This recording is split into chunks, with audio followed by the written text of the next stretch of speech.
Hey everyone, this is Andrew from Wrestling IQ 101. When I'm not hosting our Wrestling IQ 101 podcast, I'm usually shopping at collarandelbowbrand.com.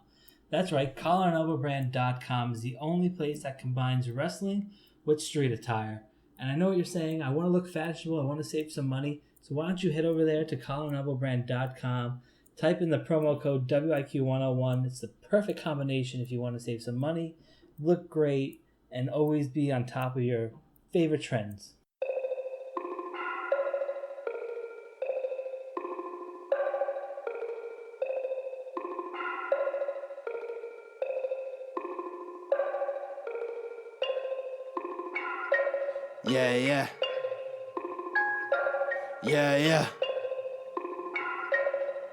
Yeah.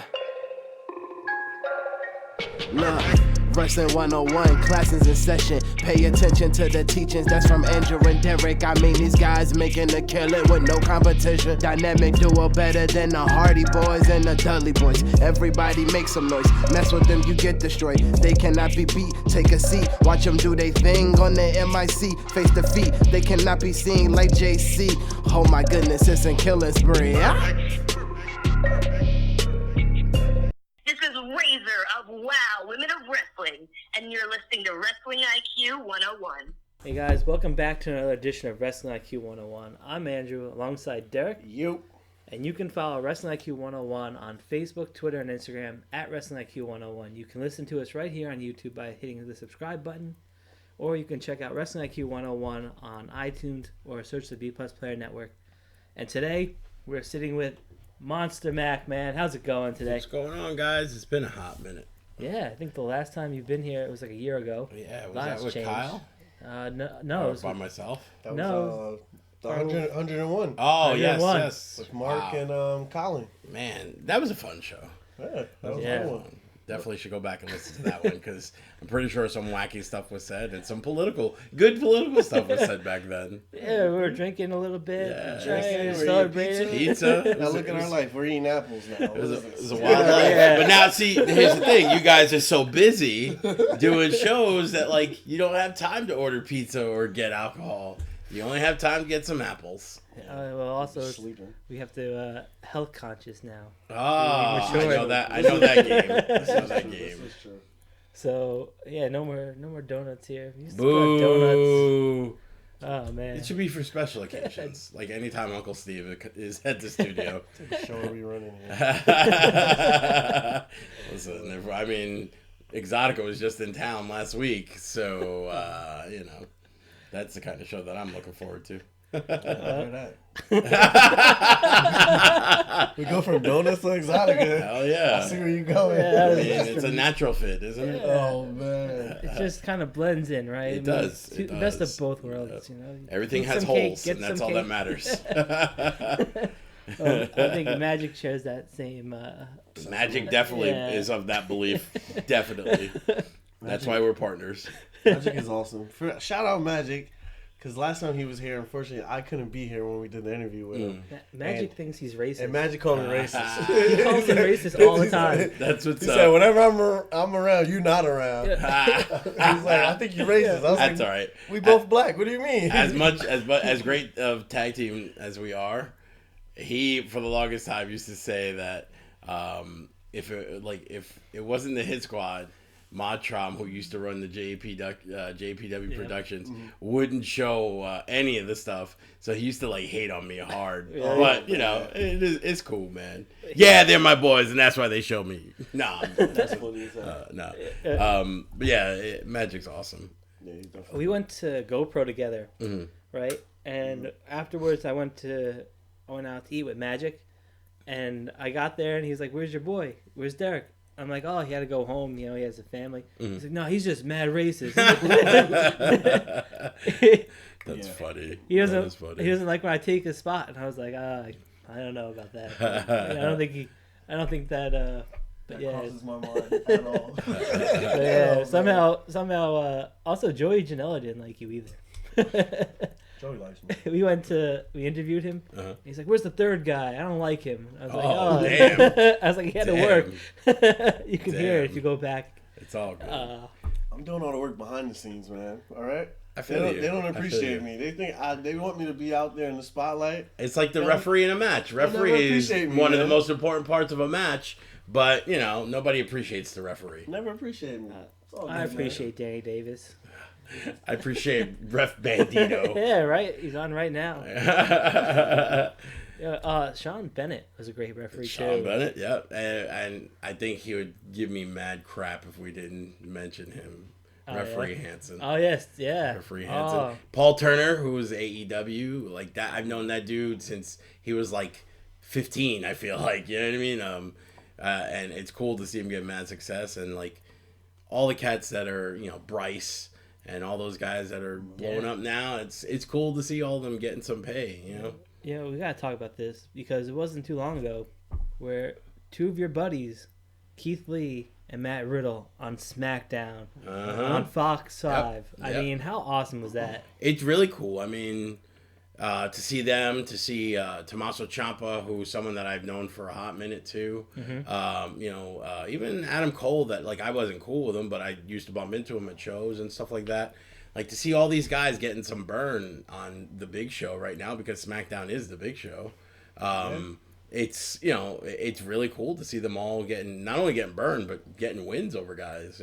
Yeah, for sure. And it's like they're legitimizing NXT now to make it like it's a third brand. It's not like, hey, this is developmental and just going into Raw or SmackDown. Yeah, I have a feeling. I mean, it's not just a feeling, but Evolve has become what NXT was supposed to. Yeah. And if it wasn't for AEW, NXT would have stayed developmental, but because of AEW, NXT gets pulled up to the big time and Evolve becomes the developmental.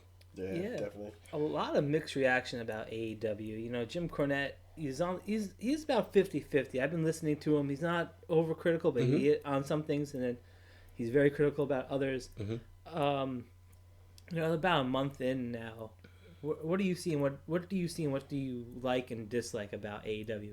So, I mean, it's hard to say anything negative because two of my boys, and when I say boys, I don't just mean that we cool, like we're just friends. I mean like two of my boys, and Mike and Angel, LAX, Proud and Powerful, whatever they call themselves, and AEW, but Inner Circle. I mean, they're main event guys for AEW, so it's hard to be like, well, they need to do this. But I mean, and I always say to you guys, who am I to say anything? But like when I watched the second pay-per-view, I believe it was.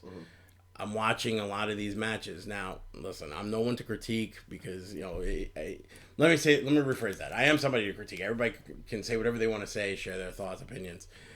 I've never been on TV where it's full time, whatever. Yeah. So I can't really sit here and say, this looked bad on TV when you could easily just shut me down and be like, you've never been on TV. So, but that being said, when you watch the show, a lot of things look very indie-rific. A lot of guys not wrestling towards the hard cam, showing their faces, showing their expressions. They're not, doing the proper... This is going to sound horrible. It's not because they suck or anything, but they're not doing the proper, footwork technique. Just stuff that you look at when you're a veteran and you watch these guys. And, but at the end of the day, does it really matter when you got 20,000, 15,000 fans going nuts for everything that you're doing? Yeah. You know what I mean? Like, you got to balance that out. But guys like me, it's a little bit harder. There's other guys who it's just hard. It's just impossible to accept what they're doing. Yeah. But at the same time, again, because most of those guys, I've had some sort of interaction, like most of the top guys, either at Beyond or CZW, and it was, we were pushing that envelope. It's cool for me because I was a part of that scene for a hot minute, and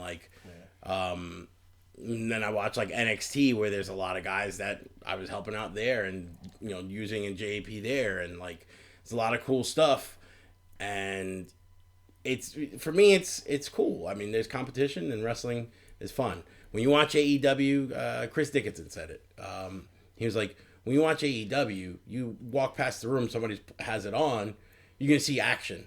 And you're going to be like, oh, man, I need to check this out. This looks pretty good. Even if you don't know anybody. Yeah. When you watch WWE, you see not as much action because they try to build to the pay-per-view or whatever. Although right now, Rey Mysterio is putting it on Brock Lesnar.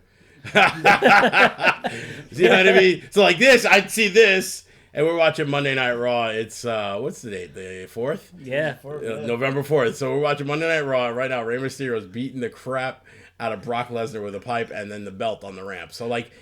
When you see this, you want to watch it. You know what I mean? And like last week, they had that SmackDown that was impromptu, like we talked about, and everybody's talking about how great it was. Yeah. And there's a reason for that. It's fresh. It's different. It's not the same stuff. They had to be creative. Yeah. And this competition, we all expect it was going to bring out some creativity, but it's cool to see like guys that I've worked with and guys that I know, be part of that change. Yeah, they're moving forward for sure. Mm-hmm. Yeah, definitely. What do you guys think of it? I think it's just I like the newness, I guess you could say. Mm-hmm. 'Cause for us it's like we talk to a lot of indie guys, so AEW is a chance for us to see those guys that we knew were good all the time. Mm-hmm. And like we get to see these guys, Sonny Kiss, Private Party, LAX, and all those guys that we knew were great here. Mm-hmm. Joey Janela, yeah. And it's like you see like you're just happy that these guys get a break. Mm-hmm. You know what I mean? They get to be put on TV, and for whatever reason, maybe WWE has everybody already, so it's something new. It's something for these guys to have a chance to go somewhere else and to be broadcast worldwide. Yeah. So I think that's good, and I think. A lot of times too, like I'm sitting there too, and my wife thinks I'm crazy too, because I'm sitting there and I'm just like, oh, he messed up on that, or he did this, and I'm like, oh, but it's still something new, and at the same time, it's just like, it also shows you like, with NXT or WWE, it's like, these guys really don't change much, and you're like, they need to change too, and do something better, even though these guys are might be making mistakes, but it's like. They're still doing something different. Yeah. So that's the thing I like about it the most. That's what I'm worried about with this NXT storyline. It's fresh, it's new, it's great. But now that everybody's back from Saudi Arabia, are they gonna stick to it, or are they just gonna drop it now? Yeah, like are we gonna see them tonight on Raw? Probably not. I would want to. You would think. So. You know what I mean? That's why the TV's on. But I think also like you were saying, when you see guys make mistakes, everybody loved the Lucha Bros and Private Party. Yeah. You know what I mean? That match was insane, and for me, I'm a little spoiled because I see those guys more often than everybody else. So, but in that, I could see that they were making a lot of mistakes. And had I been there, I would have been like, all right, you guys got to watch for this, this, and this. Yeah. You know what I mean? And it's not to be a dick or be a hater or anything like that. You want to see them grow. You want to see them get better, exactly. Yeah. And there's a lot of stuff that like Private Party needs to be in there with guys who are more experienced. True. And once they get that, like that next level experience. Yeah. Where they're gonna go is just who knows. It's impossible to tell, but it's just so bright, the potential. That's the thing. It's very colorful. Mm-hmm. It's very bright. NXT is they make it yellow. They light you yellow. Raw is red. SmackDown's blue. So they have the brightness to it. Mm-hmm.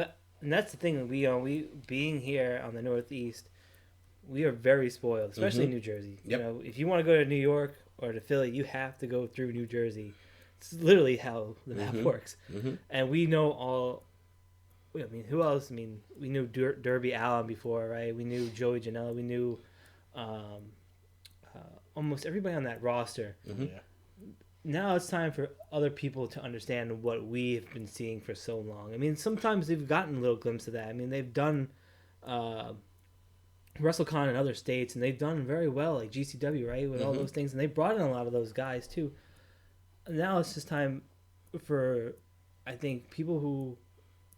I think they're having a hard time explaining why this is the character for everybody, Yeah. Forget about maybe not so much Omega and the Bucks and Cody, but like all the other people underneath. They're like, I think that's kind of like the hard thing. They're like, why? Who is this, and why do we have to be invested? True. And but I think that. But that's what's been good about Private Party, where they've been given time to develop their characters. Whereas before in the indies, they were great guys who could work, but you didn't really know what their deal was. You knew that they were like club kids, but they didn't really go heavy into it. Yeah. With this, they've been given time. Like, how many times you see them where they're having the VIP section and they're having their drinks. It's cool how they're developing them. Yeah, instead of just having the match, they're gonna have to eventually maybe.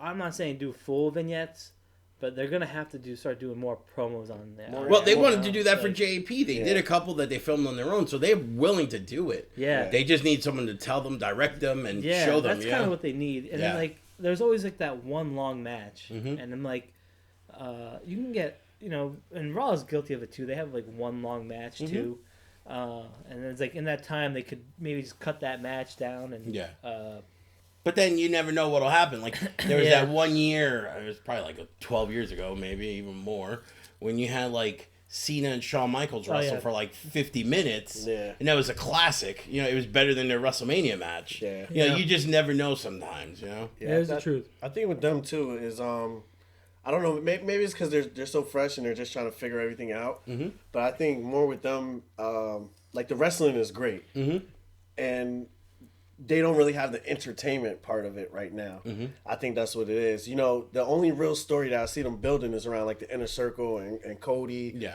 And then it's like for the main event, we're gonna throw you in there with Kenny and the Elite, and they're gonna face some random guys. There's no story to why they are fighting these three guys. Look what happened with Janela and Omega. That wasn't supposed to be a feud. They were just that was just a throwaway match, and they were like, I don't get why that's a throwaway match. Because they don't know what Janela can do. That's what it is. I mean, you got to look realistically when you look at the two of them. Omega is like 20 levels above where Janela's at, and that's not shitting on Janela. It's just that's how great Omega is. He's been spending the last 10, 15 years, whatever it is, in Japan just blowing up. And, right now is really, I mean, it's only been, 3 years that Janela's been like a super indie guy? 2 years? You know what I mean? 2017. So that's 2 years, since the first Janela Spring Break. Because that was like, you got to figure that's like his first blow up. You know what I mean? That and the thing with Zandig off the roof. Yeah. But that wasn't like, that made him a superstar. That just got him noticed. Yeah. The show and everything that they've done with him after that is what made him a superstar. So, I mean, it's very uneven. But then Omega, who could have just squashed him and killed him, made it awesome for everybody to watch. And then they had to like put it on the next week because it wasn't planned, but they were like, damn, this got everybody talking. Let's, see what happens. One thing with them too, that I think they need to do better is their placement of matches on the card. Mm-hmm. Like, I don't think we should have like 2 tag matches back to back. Yeah. They gotta figure, and I really don't think that we should have, out of your 2-hour show, 3 tag matches in the whole show. If it's a tag tournament, cool, but it's like, it was just random tag teams, a tag team tournament match, and then another random tag team, and then at the end of the night, we're gonna have a 3-on-3 tag team match. Yep. And I was just like, I don't. But that doesn't make sense. We love tag team wrestling. Yeah, I do too. I mean, I'm a tag team guy. That's what I did. That's what I do. But like, I think it's almost, I don't know if it's intentional or unintentional. They're following the model of Lucha Libre. Yeah. When you watch CMLL and AAA, everything's a tag match. Yeah. Even New Japan is doing that mold where, except for the second half, everything's a tag match or a scramble. You know what I mean? So I think they're following that to save their performers. And then when you have the pay-per-view, this week is their pay-per-view, everybody's going to go nuts. And it's going to be, there'll probably be 2 tag team matches and the rest all singles. But it depends on how they do it. But I think as long as, even though they'll have like 20 tag team matches, as long as they're being original and creative, you can like work with it. It's when they start becoming the same match over and over again, which is what happened in WCW. Yeah. All the light heavyweight matches were the same, and it became boring after a while. Yeah. I think they need more Britt Baker and Allie. So I think I feel you on that. I feel you on that. That'd be nice. I love Britt Baker. I think she's awesome. I like the champ. I can never remember her name. Rio. Rio. Yeah. I like that she's a tiny person, and her story is always going to be the underdog. Yeah. You know what I mean? Yeah. Because as long as she keeps fighting and showing fighting spirit, how could you not, want to see her and see her do more? And she's pretty, she's talented. You know what I mean? Yeah. But I think with the girls, NXT's got a better women's division, so they're always fighting from the bottom up. And even though I think they're gonna move Shayna Baszler sooner than what we're all thinking, but if Shayna leaves, there's still like 5 or 6 women that are really solid. Yeah, Io Shirai is phenomenal. As a bad girl or heel, phenomenal. Yep. I mean, that's the only word I can use. That's what she needed in the worst way, because you saw what they were doing with Asuka and the Pirate. And they were like, we're the babyface Japanese. No, you could tell that they have a mean streak in them. Yeah. Nakamura's a heel. Yeah. I love it, but I like his old song better though. Yeah, me too. I like the other, but even with like Deonna Purrazzo, right? We've known Deonna since she's young, and we've been around her forever. Sweet, loving girl that like that's the kind of girl you bring home to your mom. But I was telling her for a long time, and I put it on social media. You need to unleash that evil because she has it in her, and she's starting to do it now. And like, there's her and what is it, Chelsea? Yeah, they're starting to be an awesome tag team. You know what I mean? Because the bad side is the dark side is coming out. You know what I mean? But like, it every once in a while, there's people who are natural. Dan Moff, as great as a babyface as Dan Moff could be, he will always be a great heel because he's a bully. He's a dick. He's someone that you want to hate and want to see die. But somehow he manages to win and be stronger than your favorite babyface. You know what I mean? He's a scary dude. He You and is. him are a scary team. That is definitely true. Yeah. But I was shaking at JP. I was like, and it was like funny because I was thinking like, Bill Apter survived this. He interviewed you guys and he survived. Wonderful Willie. Yeah, I was like, what is the chances that I make it out here alive?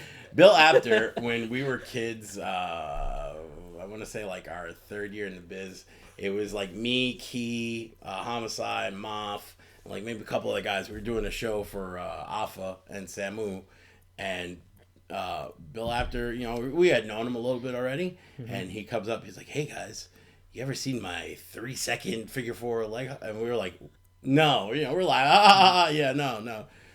He makes Key get on his back on the parking lot and puts him in I think it was like the 2-second figure 4. Really? Like, it was the craziest nonsense. And he's sitting there wrenching on Key's leg. And Key said he was hurting a little bit because I forgot what he did. He heard it in the match that night. Yeah. And like, I'll never forget the vision of Bill Apter and Loki in the figure 4 leg lock. That's amazing. Yeah, it's That pretty is a wild. great Pretty story. wild. so what about like some of the other promotions? I kind of like what like Impact is doing. I like MLW. I watch those guys. You watch any of those other guys? So I catch because like I'm friends with a lot of people that work both places. So like I'll catch whatever clips they're posting. I just saw that Key and Brian Pillman had a banger this weekend, legit, where Brian Pillman got knocked out. But they'd been building that up proper, and I like how MLW is doing stories. There's a lot of good people and creative there. Impact, the only thing I really know is like that Sami Callihan won the title. Yeah. I know that Jordan Grace is killing everybody, and she's kind of one of the top, but the top dog is really Tessa Blanchard. Yeah. And she's been like on a roll, but I'm hearing that she's no longer with the company. Really? So Yeah, I mean, I don't know. From what I believe they're going to build up till it's supposed to be Tessa versus Sami Callihan for the actual heavyweight championship. Like, so that's pretty big for her. I hope she sticks around because she did that for a reason. I mean, she could have went to the WWE, but she would have been lost in the shuffle, and she knew that. Yeah. She kind of, I mean, people need to understand that just because it's the best doesn't mean that the timing is right for you right then and there. Yeah. Sometimes you have to step away, travel the world, or do other things, and then come back to it. And that way you're more appreciated. And that's what she did. She knew she had talent, but she still, needed more experience.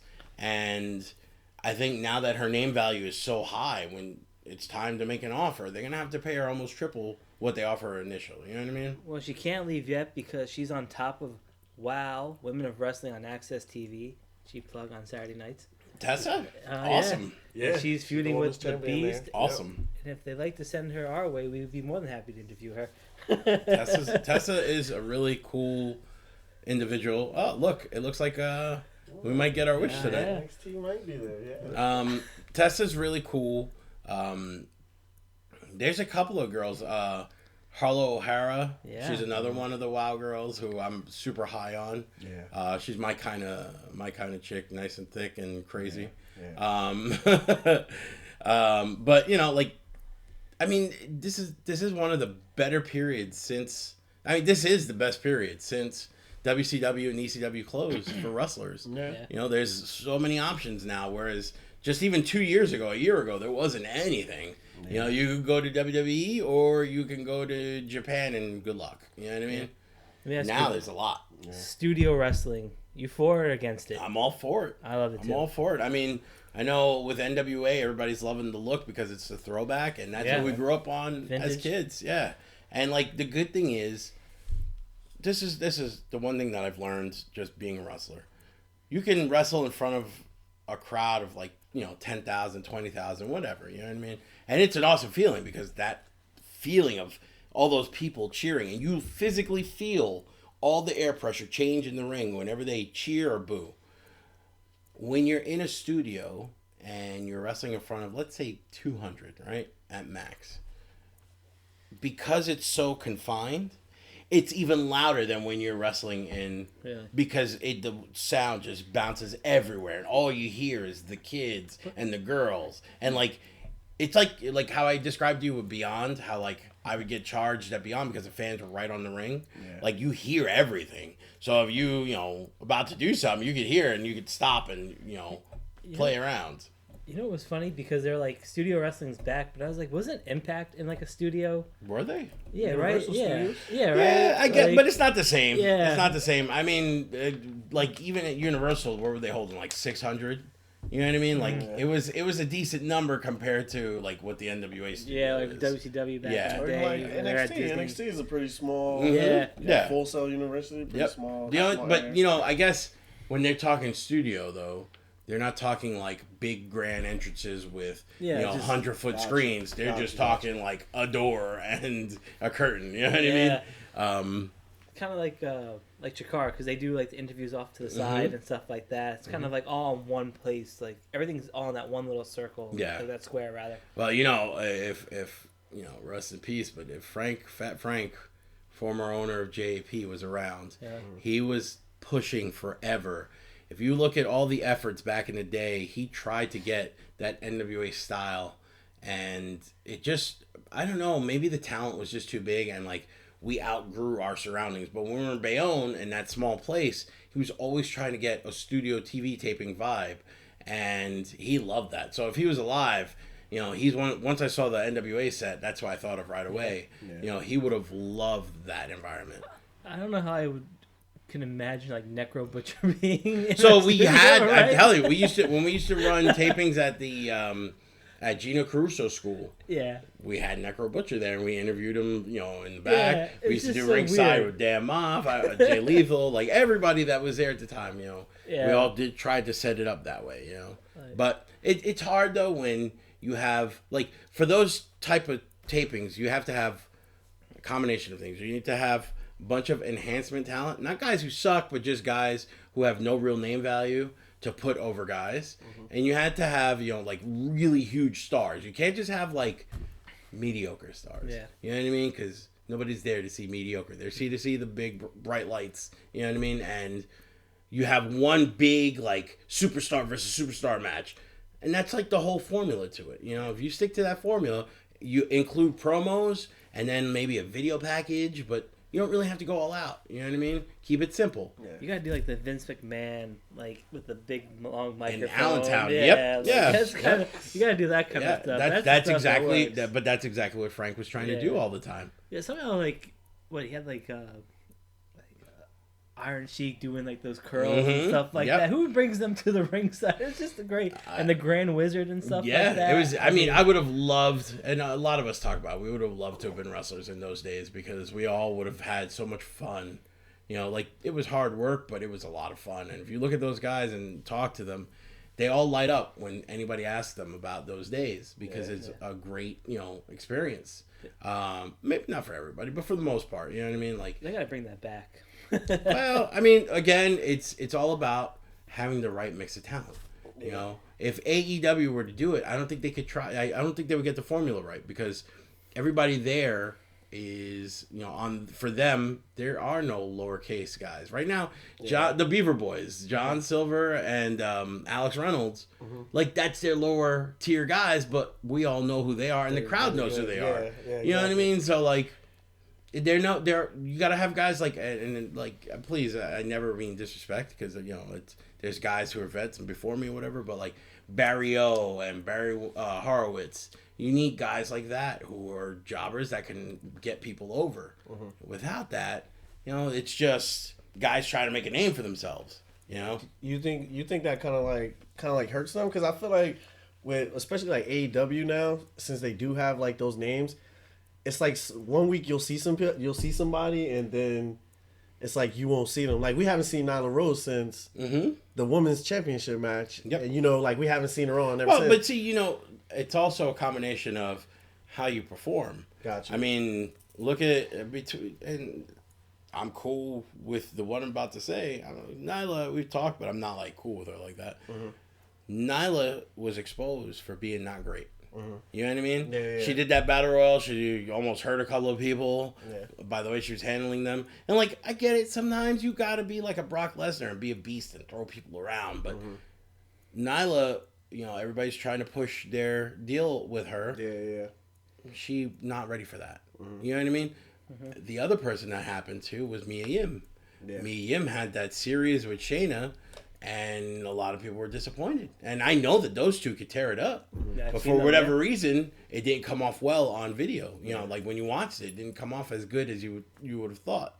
And they're both pushed to the back now. You know what I mean? So like, it happens where, you just, sometimes you have a bad day at the office, but that bad day, everybody's watching. Yeah. You know what I mean? It happens. Yeah, it does. But, like the Macho Man always says, the cream always rises. So they'll get their footing back. Yeah, if they're really as valuable as the company believes that they are, they'll get back up there. No problem. They gotta find their footing again. It happens. And sometimes it humbles you out a little bit, right? Yeah, exactly. We all need to be humbled at some point, no matter what we do. If we're a garbage picker or a billionaire tech genius, we all need to be humbled at some point. And usually, it's how we bounce back from that humbling that determines what kind of person that we are. And it some people, woe is me.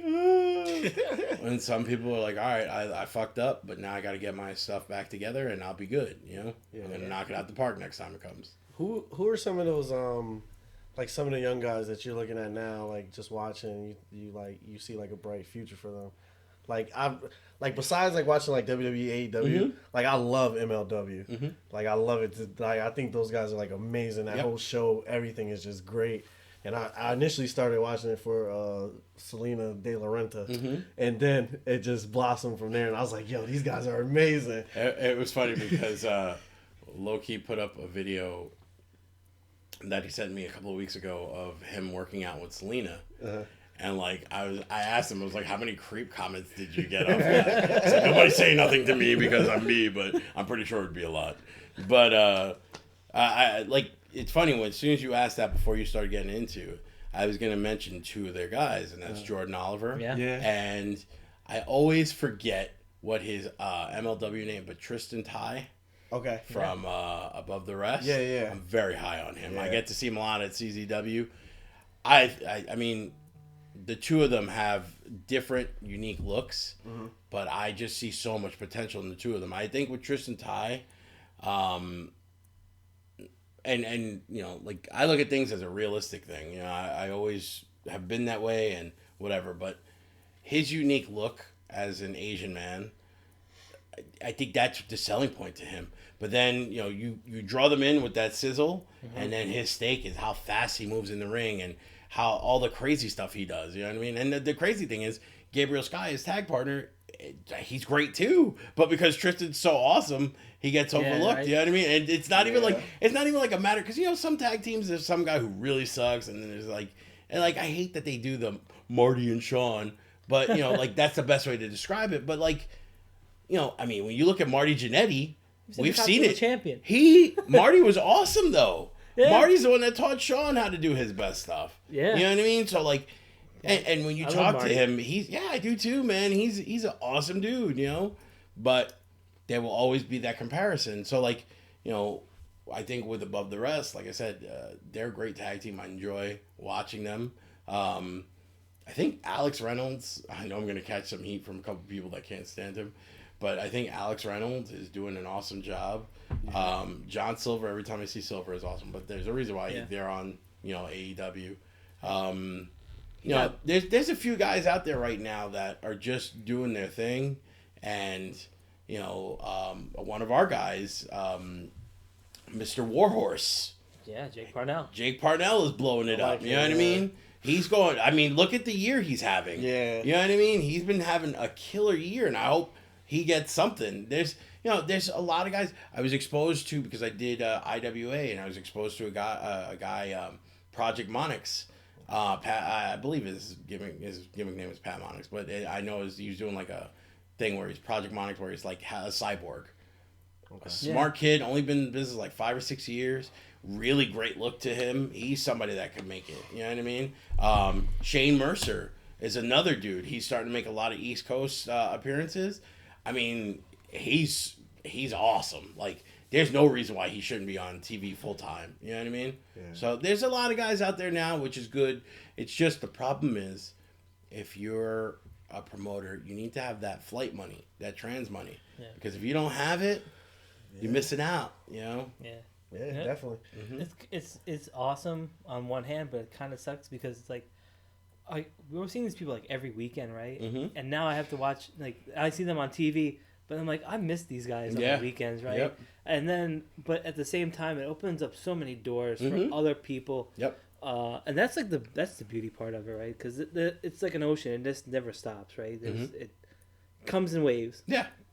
Yep. But like, and it's so weird because I was like, man, a couple months ago, I was like, I really want them to release like Luke Harper, because I was like, I want to see him on the Indies and stuff like that. Mm-hmm. But then I was like, he came on TV, and I was like, no, I don't want them to release Luke Harper because I like watching him on TV. He's still awesome, even though he hates it, and you could see that he despises everything he does. Yeah, he's still awesome. Yeah, it's like, but I want them to fire Kevin Owens for real. Because I want to see him at a show out here, but then I'm like, I don't want them. Like, it's always like that every time I watch, NXT or WWE or any of these shows. Because I'm like, I want to see these guys in person, and I want to pay $20 to see them. I always get upset because I was trying so hard to get Key and Riddle for JP, and then it broke my heart when GCW had announced it. I kind of secretly was like, yeah, Key, way to back out of that. You know what I mean?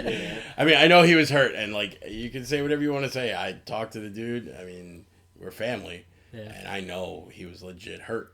It had nothing to do with him being a pussy or anything. You know how Key is. Yeah. You guys have been around him. You know, if he really wants to do something, he's going to do whatever he wants to do. You know what I mean?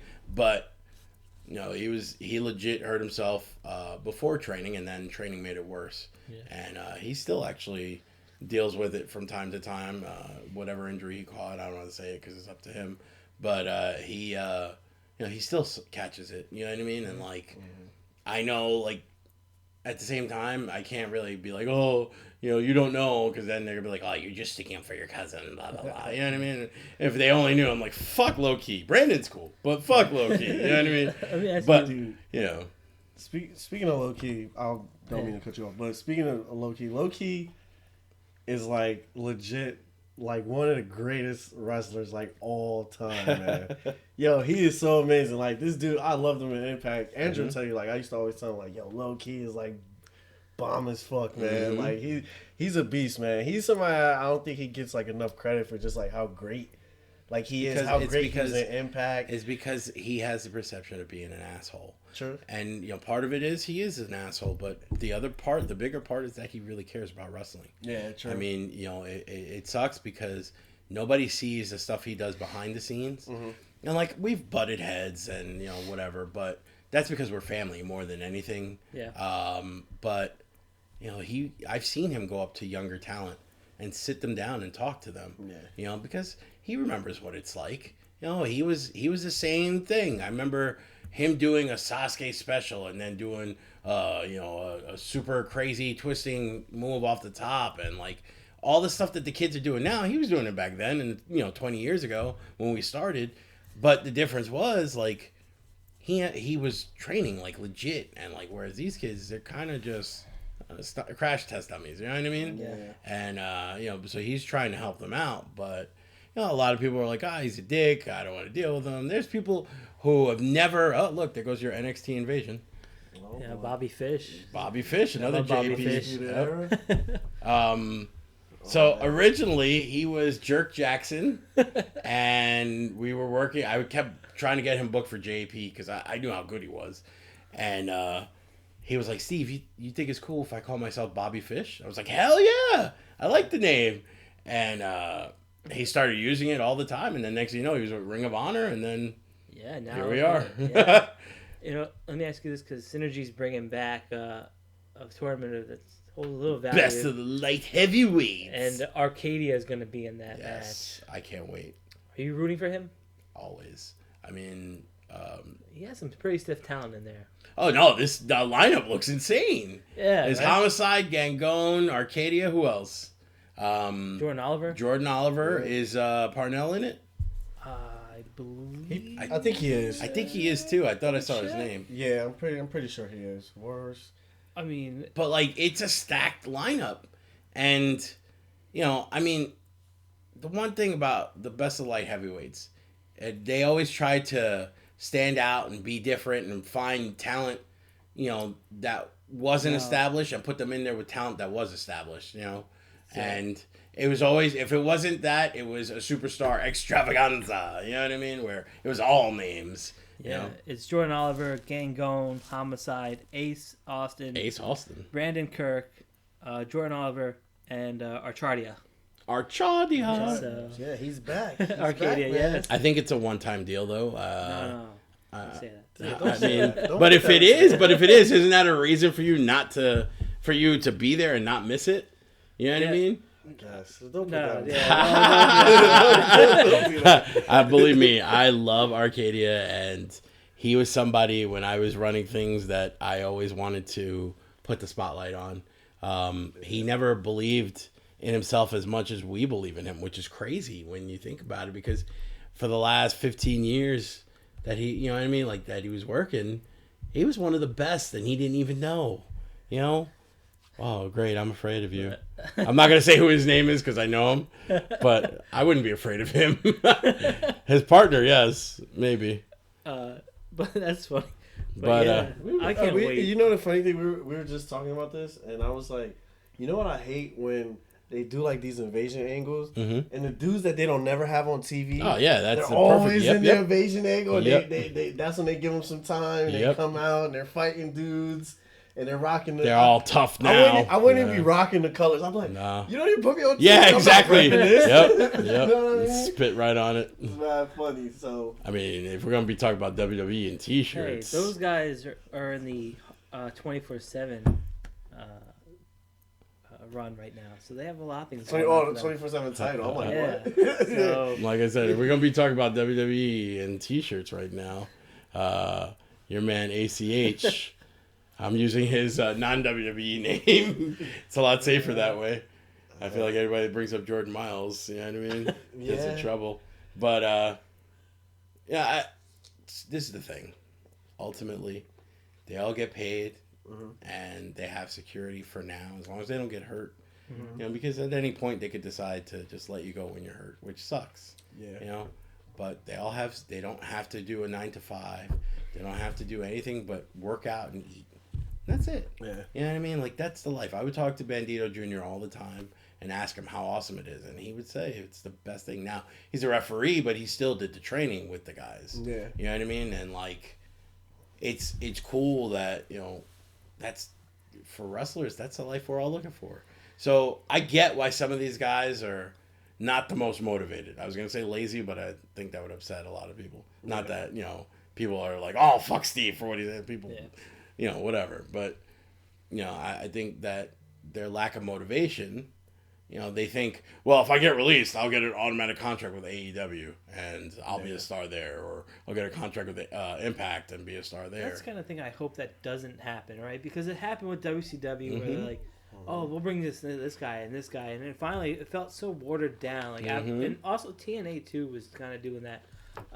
It worked a couple of times, like when Christian showed up, because that was kind of a real surprise. Kurt Angle, because it's Kurt Angle, right? Yeah. This guy was wrestling in the main event in WWE, and now he's working for Impact, right? And He brought legitimacy to the company. and especially in the infancy of TNA, right? Mm-hmm. That was such. They only been around for what? 3 years, maybe Yeah, it when wasn't he that went. long, yeah. yeah. And the fact that they picked up pretty much the most decorated athlete in all time, Yep. especially so early. The only thing that sucked about it was, and not because he's my boy, but they killed Samoa Joe with that. You know, Samoa Joe was undefeated. He was a monster. Yeah. Samoan. They beat Samoa Joe, who ran through everybody in like 10 minutes. Yeah. And not only that, but then he caught a headbutt and bled.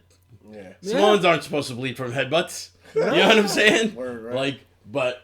And he never recouped really from that. No, it took a while. Yeah, it was a while before he was able to bounce back and be Joe the Killer. Yeah. But even then, he was still like trying to find his identity. My favorite thing was using the X Division, and like he busted 1 week. He like busted AJ Styles open, wore the blood. Then the following week he busted like Christopher Daniels and walking around with the blood. And I'm like, this is the coolest thing ever. Like this is awesome. Like he should do this every week. They're running out of towels. The funny thing is with it is like it's kind of like it's the same thing that happens over and over, and it's like all these companies, you had the perfect model of how that failed with WCW, and then all these guys keep bringing in all these old WWE guys when they get old for name recognition. They use those guys instead of building their talent that they had, and like Impact at the time, I remember Impact at the time they were sick, and like we used to like have like debates, and I used to be like, Impact is better than WWE. I used to have like legit arguments like. Samoa Joe, AJ Styles, Christopher Daniels,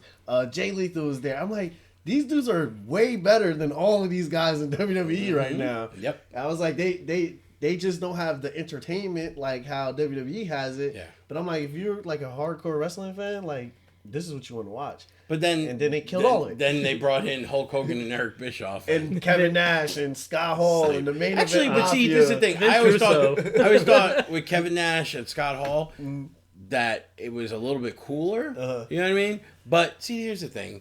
On, even with Black AEW, though, Black Machismo was awesome, and Ric Flair being there was awesome too. But like, here's the thing. You don't, and like back in the days, that was how you handle it, where you brought in TV talent and had them on TV. You bring in the TV talent to coach the younger guys, because they've all been there. They know the experience, and if you get some of those guys, like Matt Hardy would be a perfect guy for that. If Matt Hardy loses his contract, go to AEW, not as on-air talent, as behind-the-scenes talent. He knows what it is to be on TV, to be on top, to fight on top. You know what I mean? A lot of these guys that are producers, they've never left the back office. You know what I mean? So, like, how the hell can they tell someone who's supposed to be fighting how to fight if they've never been in a fight? You know, I know that's like an old-school wrestler mentality, but it's a reason for it, you know? I used to love the guru, Sanjay Dutt. He used to come out. I always owe Sanjay props because he always shouted us out on TV, and like Sanjay's the man. Like, my only beef was that he let the Punjabi hit squad exist or the Desi hit squad exist. That was the only problem I ever had. But other than that, Sanjay was always awesome. To me, a little bit of an homage, right? No, not at all. Not at all. Those guys could go suck a dick. They might be the nicest guys in the world, but they had the nerve, me and Moff in the building, not to introduce themselves. And to call themselves DHS. Yeah. Go suck a fucking hairy dick. Desi hit squad. Fuck them. Fuck them. They're just lucky that there's a thing called professionalism. Because if there wasn't, I'm pretty sure. I looked at Moff at one point when they walked in. He looked at me. And we fucking heard pump pump at the same time. You know what I'm saying? Some back alley Right, somewhere, right? I'll ask you this. They're pretty dumb if they don't know this. But do they know who DHS? They didn't know who the hit squad was? No, that's why nothing was done. Nothing was said to them because they were just there working. They just had they their didn't thing. even know like they were like. Yeah. But that's why I said Sanjay gets some heat. Because Sanjay he knew. Yeah. He shouted us out the year before. He's like, "Oh, Loki, you have no hit squad with you." Like, we were never a fucking Impact or TNA. Why would they know us? You know what I mean? Yeah, seriously. So, but like he shouted us out, and so like it kind of was like, why are you letting these motherfuckers for that? Just get the real hit squad. We're still good. Yeah, you know what I mean? No, But it's definitely true. you know, it is what it is. Wow. Yes. Fucking using Harlow O'Hara's fucking headpiece, huh? Wow, she's supposed to be the queen of the damn. Yes. That's her thing. She loves Aaliyah. She's the queen. We're talking about Zelina Vega. Zelina Vega. Can't hate. She's LAX, right? Yeah. You would die. Well, you know, there's a lot of fucking people who said they went to the Doghouse Wrestling School that we would fucking throw into a fire real quick. So, you know what I mean? It's one of those deals. But well, at least you're honest about it. yeah, always. I told you, man. I'm always gonna be honest, though. It doesn't like you have to hold back because you still have to work with certain people. But I'm not working with her. You know what I mean? So who gives a fuck? That's funny. I thought it was like do or die forever. Like once you're in LAX. Well, no. So I thought it was like a real. Here's the thing. Like certain people are in it for like 5 minutes, and you know you have to kind of earn. Oh, you gotta earn your stripes. So that's why the real LAX mommy is always going to be. What is she? She has like 1,500 names. Oh, what's her? I know exactly. Jesus, you guys are I can't worse. even think of the one. Diamante, hello. Diamante. I was thinking adrenaline because that's what she's in on. Wow. Oh, Shelly. She also Shelly, but yeah. Shelly.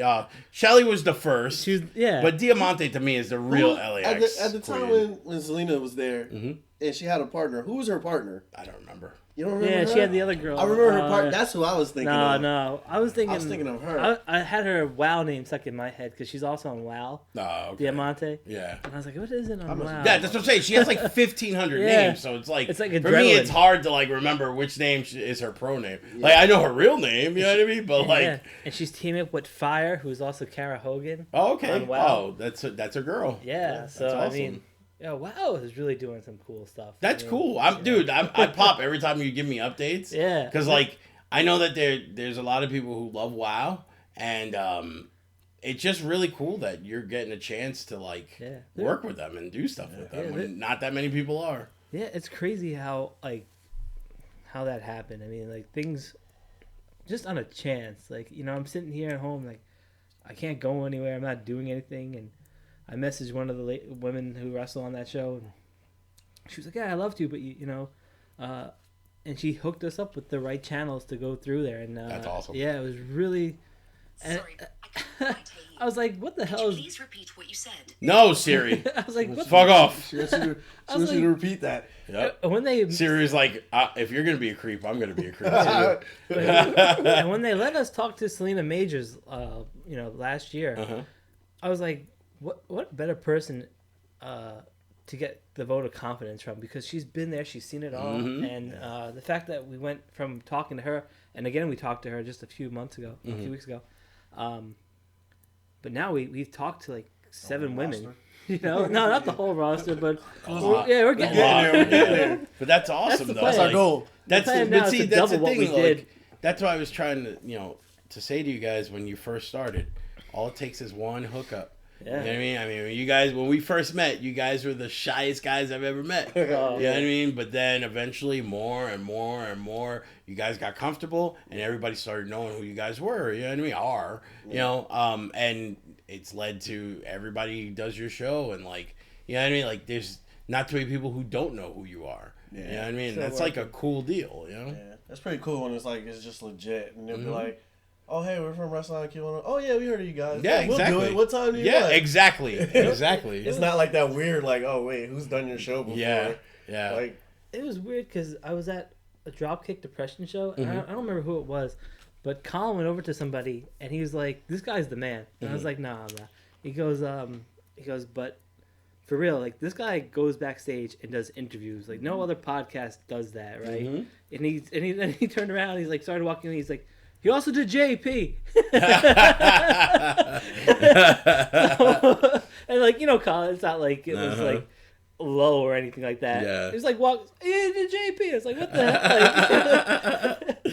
Colin's awesome. Colin's the best, man. I get so, I feel so small. Like, when you called me out and you're like, at that big rally and stuff like that, you're like, this is Andrew, go talk to him. And then other people have done that too. Yeah. And I'm like, but that's how it's supposed to be, because, if you go someplace new and they don't know who you are, they know who I am. So if I'm telling them, go talk to them, then they know that you're cool. You know what I mean? Yeah. Like, I remember Colin did that at Synergy, for the first or second show, and I was like, oh my God, please don't say it. I'm like, some people know who I am. Like, you don't have to, Nah, always make sure, you know. Rob Fury, gave, a speech. He's like, go talk to this dude. I'm like, oh my God, just, I'll navigate. And not for nothing, for dudes who do that, or girls who do that, whatever, that have their shows. Oh yeah, we go interview people and do all that stuff. Andrew does it a lot more than I do. Yeah, he does. But like that shit is like, so you gotta have like a big set of balls to do Yeah. that. Because you can walk up to somebody, they don't know you like that, and they can just like straight up play you out. Yep. So it's just like, you gotta have a lot of confidence and just just keep at it basically, and then just gotta realize like, hey, they play me out today, but maybe later on they'll be asking to be on the show. Yep, You know what exactly. I mean? So It always happens that that's way. how you gotta look at Always. it. And it's so funny because I'm so quiet, and then like we start talking, they're like, "Wow, this guy like has like real questions," and it happens too. Like they come All the here, time yeah, we do interviews. I I'm remember. like, oh my god, this is like the best podcast. You actually, you did research, you asked stuff like that people don't ask. It's like That happened quite a few That's what we times do. where people like, you actually took this seriously, and I'm like, yeah, like why would we Yeah, ask you why to come wouldn't here? you? Yeah, exactly. Like we don't want to look dumb and foolish, and we wouldn't want you to look dumb and foolish, like. But remember, that's what I told you guys. Like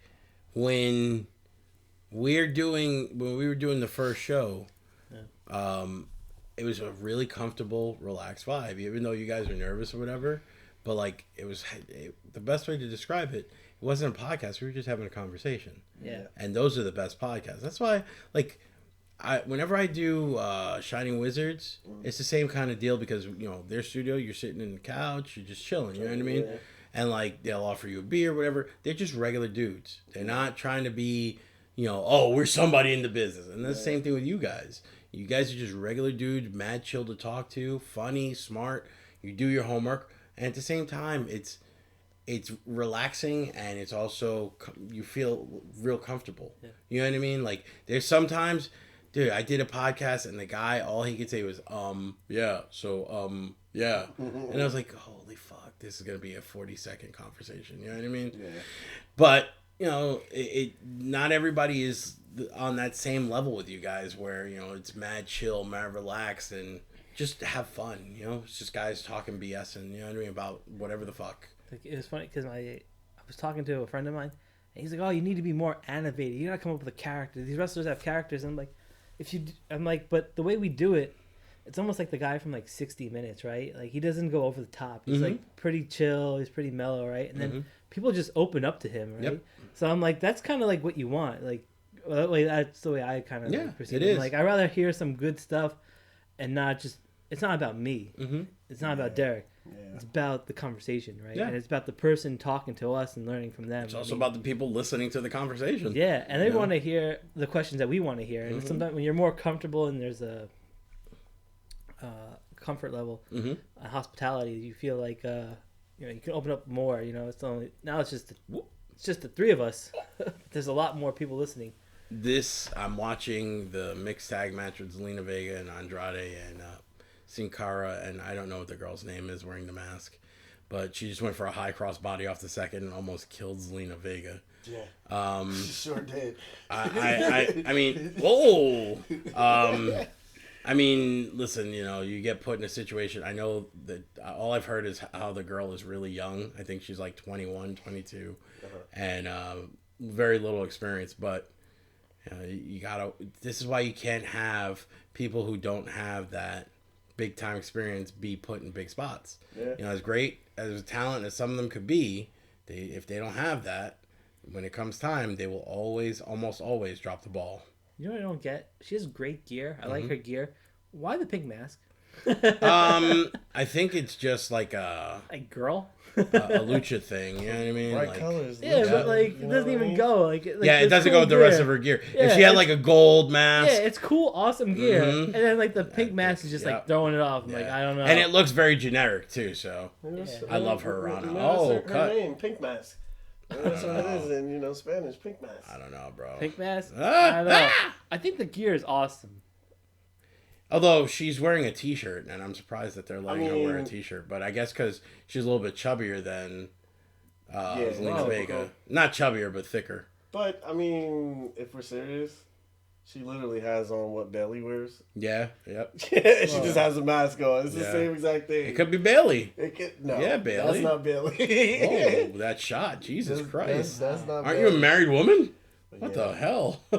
Don't pick a fight with him, right? Monsta Mack. Actually, he's a fan of mine, so Yeah, pick a fight with That's, him. that's, He's his, that's waiting his for gimmick now. opportunity. That's his gimmick. He says he wants to pick a fight with him. I mean, Don't pick a fight with him. listen, if it happens, I'll pick a fight. I don't care. Yeah. But he's a fan. When we met him at Beyond, we were, me and Moff were in the ring, and he came up to us. He's like, "Man, I can't believe it.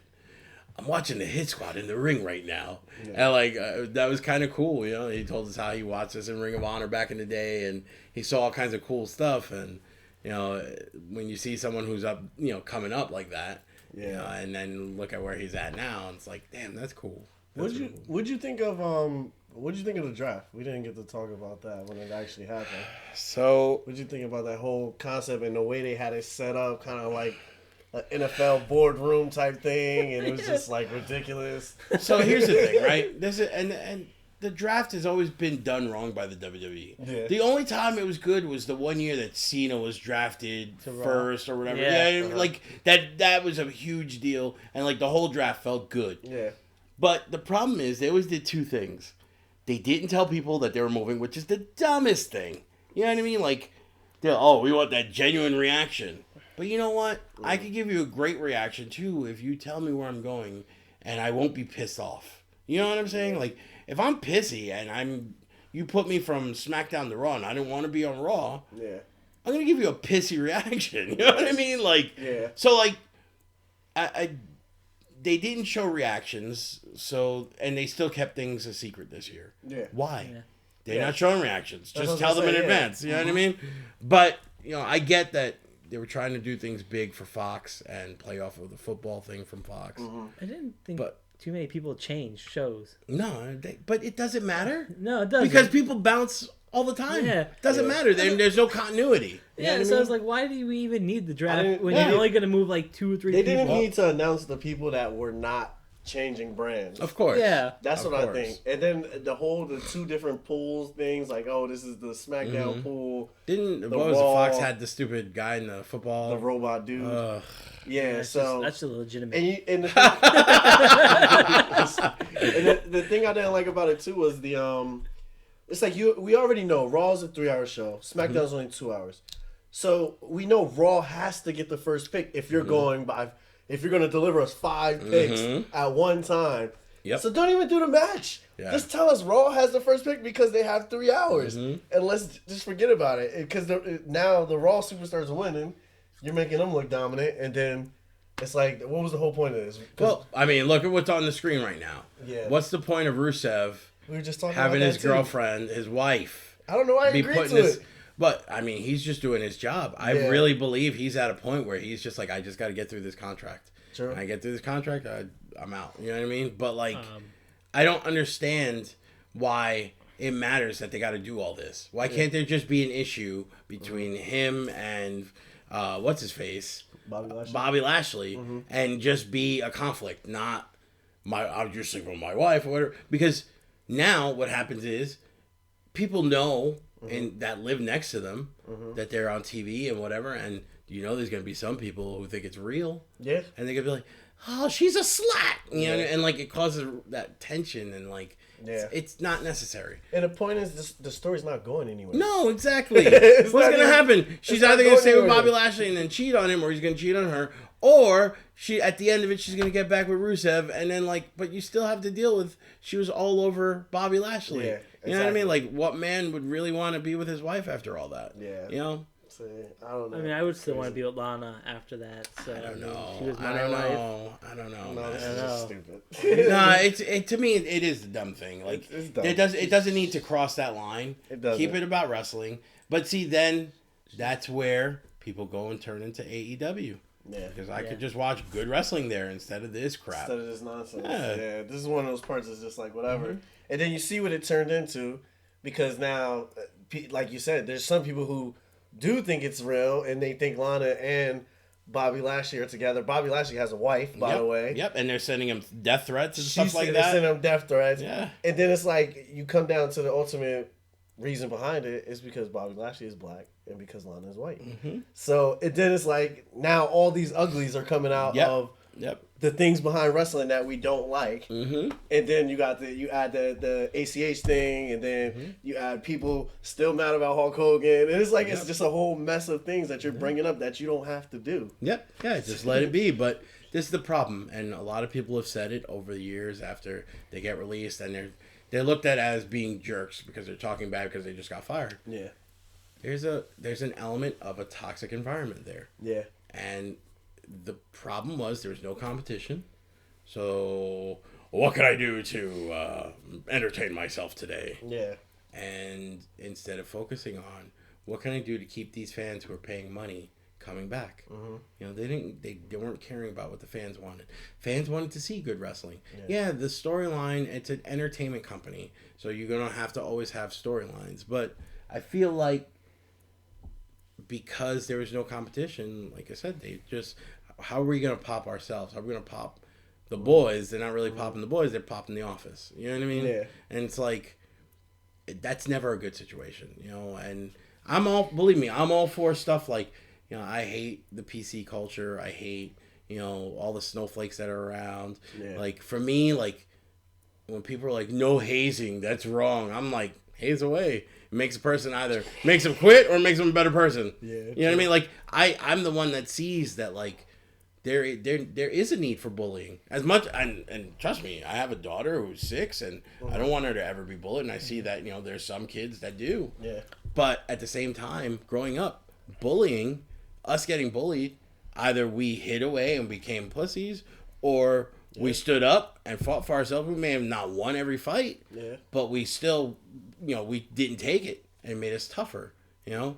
And this whole, like, you can't say this, or everybody has to be inclusive. Not for nothing. I'm not one to be super political or anything like that, but I'm all for inclusion. But at the same time, if you don't want someone in your party, they don't have to be in your party. Yeah. You know what I'm saying? Yeah. Like, if someone, we were talking before about Nyla Rose. If someone says they don't like Nyla Rose, that doesn't make them homophobe or, you know, hate trans. That just means they don't like Nyla Rose. Yeah. But the way everything is, if you say, I don't like this, oh, you're a goddamn racist, you're worse than Hitler. You know, you're a goddamn homophobe. No, it's just my opinion. Yeah. You know what I mean? But they're making it so you can't say anything and you have to be afraid of expressing your opinion. Yeah. And part of that is what's going on here in the WWE, where, you know, they every once in a while someone will come out with some truth bombs and then, oh, that person's so wrong and racist. How dare he say that? Yeah. Big deal. He said it. What are you going to do? Yeah. You going to cry because someone talked? Or are you going to fucking prove them wrong? You know what I mean? Yeah. I've always been of that belief. If someone talks to you, it's different. If someone punches you in the face, all right, well, you got punched in the face. That hurts. That sucks. Cry. Yeah. But if they said you're a fucking moron, I'm not going to cry. Yeah. You know what I mean? Like, fucking people are just pussies. Yeah, I mean, it sucks. And one of my favorite people put out something the other day about, you know, if you're not having a women's match on your show, then why are you running? Yeah. And I wouldn't go that extreme, because there's some people that don't want to see women's wrestling. Not for nothing. We all seen it. How many times we've been on a show, been at a show, and the women's match was the worst match. That's true. I mean, they're getting better now. There's some that are better than guys, but that's not every show, and that's not every woman. Yeah. You know what I mean? You know the funny thing about that too, like how you say that, it's like, you know, if you're having all man shows, like, oh, you got to include a women's match. When has there ever been an all women's show where they had to include at least one guy match? No. Like, it's never had to happen. It's never. It's always a double standard. Yeah, exactly. And that's the problem. Yeah. People forget that as much as it sucks, because it does suck. As much as it sucks, this is America, where we were born out of. We have the right to say whatever we want to say, and as long as it doesn't hurt anybody, pretty much do whatever we want to do. Yeah. You know what I mean? I think that a lot of people, because of social media and stuff like that, they feel like, well, I've got my opinion, and my opinion counts because I've got a Facebook account or I've got a Twitter account. Yeah. You don't mean more than me. You don't mean more than you. You know what I'm saying? Like, it doesn't mean much. It's just people blowing out air. It's up to the other people, the sheep, who, you know, we all know who the sheep are. The people, that large crowd that, oh, he's right, blah, blah, blah, blah, blah. You know, it's up to the sheep and how they sway things. But in reality, nobody's opinion is greater than the other. We all could have our opinion, 20 different opinions, and we could all be right. We could all be wrong. Who cares? That's like a big thing with us too. Even when it comes to politics and all that stuff, it's just like that's the big thing. Is like we can't just agree to disagree. Mm-hmm. You know what I mean? I have so many friends. I have 50-year-old white friends that have way different beliefs than me. 33-year-old black, young adult. Mm-hmm. Of course, we're gonna have different views on Yeah. stuff. But at the end of the day, I still love them. Mm-hmm. I'm not, they can have their beliefs and we'll argue about it and then, we'll agree to disagree. And sometimes a lot of what it is like, you can't expect, like I said, a 50-something-year-old white guy to know what a 33-year-old black guy has been through in my experiences and vice versa. I can't expect, to be in his shoes. Mm-hmm. And that's a lot of what it is. I think we all should be able to have opinions and stuff like that. The thing I'll say, like, with the, the ACH thing and it's just like the T-shirt, that thing, I think whoever's in marketing should have been smart enough to know this is stupid. Yeah. That I think Hulk Hogan, that hurt me because I love Hulk Hogan. And to hear him say something like that about somebody that looks like me, make me feel like he thinks like that about me, So what I'm about to say about this, though, might be a little bit controversial, but it's not. You got to realize what he was talking about when he said it, right? He wasn't talking about the educated black dude like you. Yeah. He was talking about some street ghetto kid who was dating his daughter. Now, in all fairness, if that's you and your daughter, and it's some street educated rapper, not even street educated, just some street hood rapper, are you not going to use the same words the same exact way to describe that kid? I talk like that on the regular. But that's what I'm saying. See, I'm not excusing Hulk Hogan. I understand why he said it. One, he didn't know he was being filmed. But two, why he said it, it comes to describe, like, whenever we call a white dude a honky or a cracker, it's just as bad. You know what I mean? For sure. It may not be as bad as calling, like, an Asian guy a gook. Because, that hurts to say it. You know what I mean? Yeah. But, like, it has the same tone, Or, there's so many different things. But when you're in a private conversation, like he was, you should be allowed to say whatever you want to say. Yeah, true. You know what I mean? True. If someone puts it out there without you knowing it, then that's wrong. Yeah. You know what I mean? Because we're all allowed that privacy. Yeah, of course. And no matter what, we all gonna have thoughts that people agree with and don't agree with. And do we want all of it out there? Of course not. Yeah. But at the same time, this whole culture of everybody overreacting to things, that really, Hulk Hogan called someone a name. Is that really affecting your life? No. If you're Titus Worldwide, is that really affecting your life that Hulk Hogan said that? Yeah, you might be a leader, and I get why you would take a stand against that. Yeah. But is it really affecting your life? So why make a big erasure out of it? You know what I mean? I'll counter that with this. So when it comes to like a situation like that, I feel like I can understand from being a dad of a little girl, not wanting somebody that you don't think is good enough to date your daughter. That's the first thing. But on two, I think kind of what he did is kind of like an assumption of what kind of like white America does of black people all the time. Yeah. And he just made an assumption of this is that type of person because he does this, because he looks like this, because of whatever. But he might have also known the dude. You know what I mean? Or he could have known him. He could have known him. That's the other. You That's know what why I mean? context is always a good thing. Yep. But when there's no context into it, and then it's like you hear something like that, then it's like, this is like, the bad stuff that's America represents right here. Yeah. That make an assumption about a black guy. If I see you on the street, I'm scared of you because you're a black guy. Yeah. You know what I mean? No, I Things do. like that. So that's kind of like what I got out of it. I always people felt bad about it. I don't know. I was more afraid of you because you put people through walls. Yeah, I get that. You know what I mean? I get that, but like I always felt like with where Hogan came from. He grew up during the 60s and 70s in the South. Yeah, where it was hard ER. I know. You know what I mean? Thrown out every day. Yeah, I know. And what's funny is every black person that dealt with him before this who they asked afterwards, always said Hogan was mad chill. Yeah, he's not racist. He's not, you know what I mean? And Virgil said it. He wears Virgil Jordans, said man. it. if Virgil said it, and Yeah. Virgil could have been like, He's the leader of the man, NWO. he's the biggest hypocrite racist in the world, but he was. Well, there's a you know lot of what I things mean? you can say about Virgil. Yeah, but I'm saying though, but that's what I mean. Like he could easily good say that things. and sell out Hogan real quick. But like Yeah. I always felt like it no matter what, ultimately he was taped without his permission. No, of course. And there's a lot of celebrities who have said and done worse. We were having a discussion the other day about people who slept with minors, right?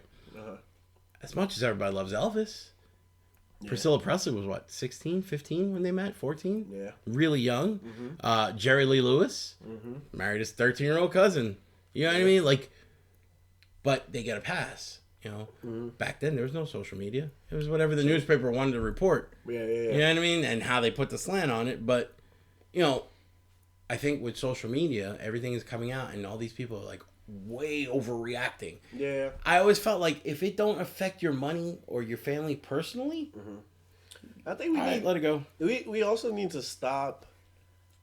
This is like turning into like political radio right Damn now. WWE. Yeah, exactly. It's their fault. I think we also need to stop too. We need to stop comparing and judging things from a long time ago in our day and age.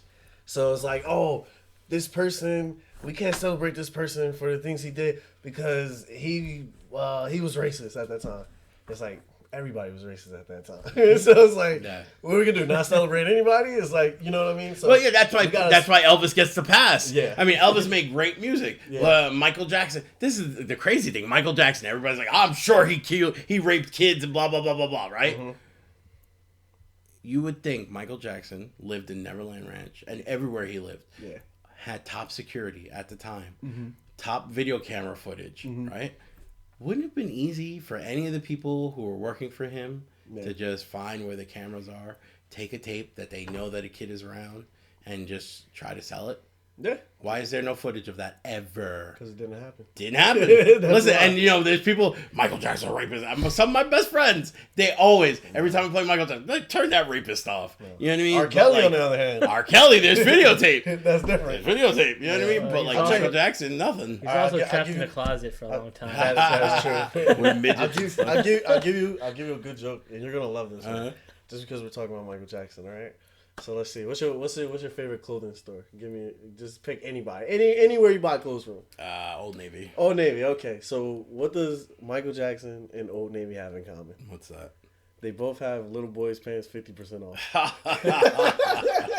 That's a good one right there. I was kind of terrible. I was kind of surprised you didn't say collarandelbowbrand.com. Oh, see? No, they wanted me to pay for a sponsorship. I'm good. There's good. no pants there, man. No, they have shorts, That was gonna help. Do you. they? That was and gonna they help also have a whole variety of you. Look, he's in shirts. promo mode. He's in promo mode. You gotta all make night. that money. Wow, He's like, Tyler I gotta promo. steer this ship. We just went way too off of political talk. If you went bring and this used back. promo code WIQ101, you'll be more than compensated. Reel this back in. with a huge I discount. don't even Oh, yeah, know, that's I what don't you even have know to how do. we got here, but we're Well, here. WWE, we talked about their locker room environment. Oh yeah, that is true. How do you guys feel about this Saudi Arabia thing? Now well, you're asking us questions. there we go. Turn it around. Let's see, Saudi Arabia. I was Team Flair. I was kind of disappointed. Bro, So- this is not what we're talking about That's right the now. one match that I didn't watch. That's the but, one match? Yeah. Well, so Also, anyway. the Fiend, Bray Wyatt. I mean, a little late, right? Because he should have won a Hell in a Cell. Yeah, he should have. That whole nonsense. Seth Rollins needs to take a little vacation for like a month. And then So are come we back. are we talking about Saudi Arabia as far Talk as like about the everything. match We talk card? about everything. Or we're talking about Saudi Arabia in general, just doing events about there. how they kidnap people on Yeah. the runway. Well, I think that I've been said it before. That's the worst thing they've done. I've been said it before. They're obviously just going there for the money, Of course. and It's a glorified house show with pyro. Yeah. exactly, Yeah. exactly, And a bigger stage, yeah. Yep. And then I hate the fact that WWE is so caught up on getting money that they're actually letting whoever the fuck the Prince of Saudi Arabia actually tell them like, hey, I want this match, I want these people, I want this guy to be champion, I want you to do this, How are you letting somebody else tell you what to do with your company? What is it that they paid them? $500 million? Nothing. Or $1 billion? Well, I mean, because that was the problem. He didn't get his money. Yeah. Well, when they agreed to a certain amount, like, you know what I mean? That money talks. You start hitting billions. But then I thought he would be smart enough that he would get his money for whatever show he should have got it from. There's reports that he didn't even get his money for. He got part of the money for the first show and didn't get no money at all for this show. Yeah. Why are you doing shows out there? Well, I mean, they still have like a 8 years contract with them or something like that, and I think he's like, Vince is thinking like, I got to protect my investment and make sure that money train keeps coming in case everything else fails. You know what I mean? True. But it's like Coca-Cola. It's not going to fail at WWE. I can't see it closing anytime soon. Well, but see, this is the thing. We didn't think it was going to close during the Attitude Era. And it almost did on several occasions, That's true. So, but it's almost become, like they make money hand over fist all the time with their events. Even if they're low attendance, they're still making more money than any other promotion right now. Mm-hmm. So I can't see that money train just being. Yeah, but when you have wrestlers who are upset at what the management is doing, and they start to. Instead of going all out, they start to, dial it in. Mm-hmm. It shows to the crowd that like there's something going on. Yeah. I'm not saying that this was gonna happen, but like if you see like an AJ Styles have like bad matches in a row, there might be a reason for it. Not because he's hurt, not because they have bad chemistry, just because that's his way of showing like, you fix your shit. You know what I mean? Yeah. Yeah, and a lot of people are pissed off after this week. There was really... I never understood how these guys all had to pay for their travel. This is a WWE. It's a traveling circus. Yeah. Maybe you should cover that. Yeah. You know what I mean? Like, there's no reason why there isn't a WWE jet for the... at least 2 of them for the whole roster. Yeah. You know what I'm saying? Like, they shouldn't be flying coach and all that. The reason why you sign with WWE is because it's supposed to lead to big money. Yeah. So once you get to Raw and SmackDown, that's the highest that you could get. You should be taken care of. Kind of what I think too is kind of like, so you heard how they do this new thing now with they're starting to do with college athletes to be able to make money off your image, your likeness, whatever. Like, I kind of think something like that needs to be in place for like wrestlers in WWE specifically. Because WWE abused them the most, I think. But the problem is, as long as there's contracts with video games, with books, with toys, you can't do that. You know what I mean? They have to. They still get a large percentage off of those toys and anything using their likeness. And I mean, Randy Orton with the cutter. Oh my God! Jesus. Out of nowhere. Out of nowhere. It's the angles too, how they tape it. But like. They can't. There's really no outside avenues. I mean, it's crazy that Leo Rush was able to put a CD out. Yeah. And the WWE is not asking for that money. You know what I mean? Because, I mean, we know who Leo Rush was, but did a lot of people know who? I mean, I'm pretty sure there's people who still don't know who he is. Because that's what. So I think Enzo's a better rapper though. Oh boy. So Jesus. Anyway. What? Jesus. So anyway. Jesus. I'm sure Janela disagrees with you. He's a real one. So when it comes, I mean, you would know you would know better about like this than I would. So like, let's say a guy, I'm signed to WWE, and I have a contract with them. Mm-hmm. So you know how hard that was for what Ricochet just did to just jump up in one step. Yeah, because he's a freaking beast. He really is. It's crazy how good he is. So, like, does that include like, hey, I have insurance, I have benefits, I have stuff like that? You don't have none of that stuff. Nope. The reason why there's a big deal on their independent contractors is because they really should be getting covered. There's no reason for them not to have medical insurance, considering what they're doing. Yeah. They should be covered. And the same thing with travel. There's no travel cover. You get reimbursed. Yeah. But, as far as the medical and what I know, it's up, they have their guys that every once in a while they'll take care of. Mm-hmm. But I think you could be in the arena and, like, if you get hurt, it's not being covered. You know what I mean? Like, but it could have changed and I don't know. I'm just saying what I knew. You know what I mean? This is kind of like, So I don't know how true this is, but it's just me remembering from what I read.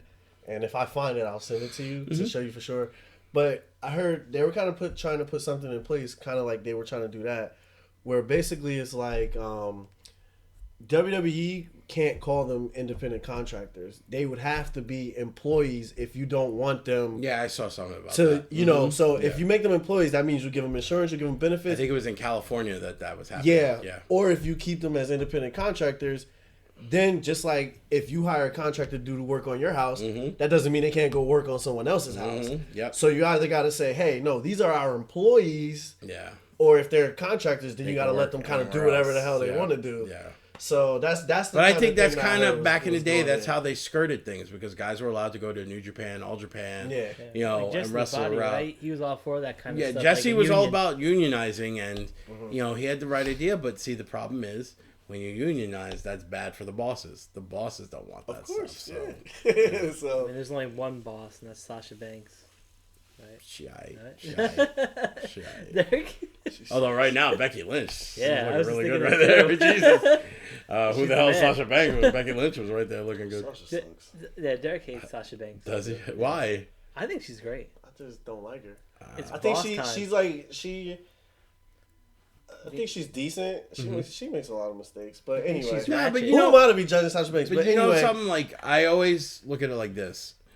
She had those great matches with Bailey and with Charlotte, and there might be girls who are coming up that are better than her that she was emulating when she was making history with those matches. Yeah. You know what I'm saying? Yeah. And that's why like there's a lot of people starting to sour on her. and I think, You know? I think it's the and they blue just- hair. they- They're so much better.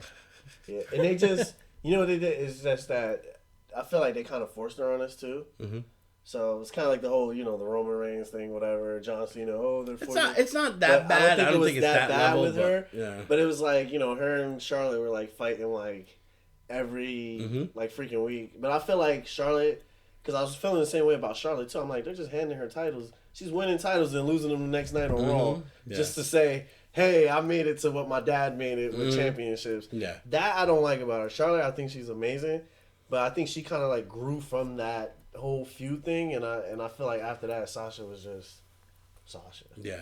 You know what I mean? I mean, I really like Mandy Rose. Mandy Rose is getting a lot of attention, She is but very good. she's a very, very, Very good woman. very attractive woman. I mean, like I'm trying to say it in the nicest way possible, so I Yeah. don't get in trouble. But she was beautiful. she is very, and like it's easy to want to watch her. Yeah. You know, but at the same time, Even if she's not that good.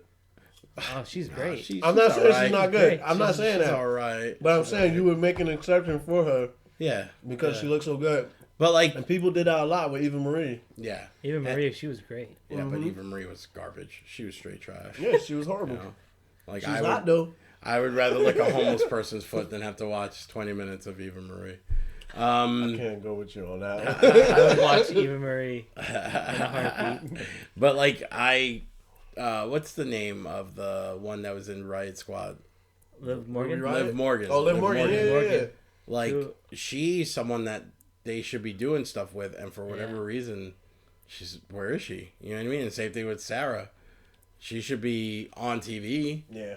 but they're not doing anything with her. You know what I mean? And maybe they're holding off for Return of the Riot Squad, but I think it's been a year since they've been on TV. It wouldn't be the same. You know what I mean? Yeah. Wow. Mandy Rose. Mandy, what's up? And then her partner is pretty badass too. But her problem with her partner was, Sonya Deville. yep, Sonya Deville was around when Ronda Rousey came, and instead of them putting them together, they kept them separate. And Sonya Deville was like she was like Sloth in the Goonies, kept in a room by herself. You know what I mean? Yeah. Kept away from the good stuff out there. So I was like, nah, keep her. You also have the alive. Iconics too. I mean, The Iconics are a great tag team. I like their. longest tag. I just love the way they are together. You could tell that that's a real friendship. Yeah. And that they're both like idiots. You know what I mean? Like, and I don't mean that in a bad way. I mean like just idiots, like how we are. You know what I mean? Yeah, they were cool. They were really They're cool. awesome. They're awesome chicks. They've been to like a lot of those events, and like so far, like Rusev and Lana were like awesome. Yeah. They were like probably one of the coolest, and like Iconics were like up there too, just on personality. Like, Yeah. And like it was so weird because I was like, Nakamura was like the coolest dude too. I was kind of like, I was watching him with people and stuff like that, and I was like, oh, I don't know if he's gonna be that cool. And then you get up there, and he's like, he's cool. Yeah. He's a cool dude. When we did the New Japan East Coast Invasion thing in 2011, Nakamura was mad cool. Yeah. But I mean, obviously that's a different Nakamura back then. You know? Yeah. But like he just, but the beginning of the weekend, you kind of felt like he was a little grumpy. Yeah. And then as the weekend, rolled on, he was opening up and being really cool. Also, the New Day, they're just cool too. Those guys, Yeah. never seen them without like a smile on. I They're saw them twice now, and they're like the coolest dudes. They're all chill. I mean, They're playing video games like you. tell. Yep, exactly. What's the game to play right now? I've been playing Call of Duty Modern Warfare, the new one. Okay. But I suck at it still. You get the Wait, 2K? hold up. My boy, Oh. Guapo is in love right now because Charlie Caruso's on TV. And Becky. This is like a dream come true. Guap, see, I shouted you out, Guapo. Shut your face. Charlie's amazing too. She lives Yeah. in the city, and so does he. And he's always like, "I know what gym she's at." Really? I'm like, That's "All right, not well weird. then, that's not creepy or anything." No. I mean, hey, is she single? Well, I think she is, and that's why he's always stalking her. But I think she, even if she once was you go- married, he'd still stalk her. Once you go Jewish, you go financially stable. So she's listening. Charlie, come on luck the with Wrestling that. 101 podcast. I don't think that's happening. Good luck with You that, never though. know. You never know. You never know. Anything's possible. Yeah, anything's Man, possible. so only Modern Warfare. That's what you're.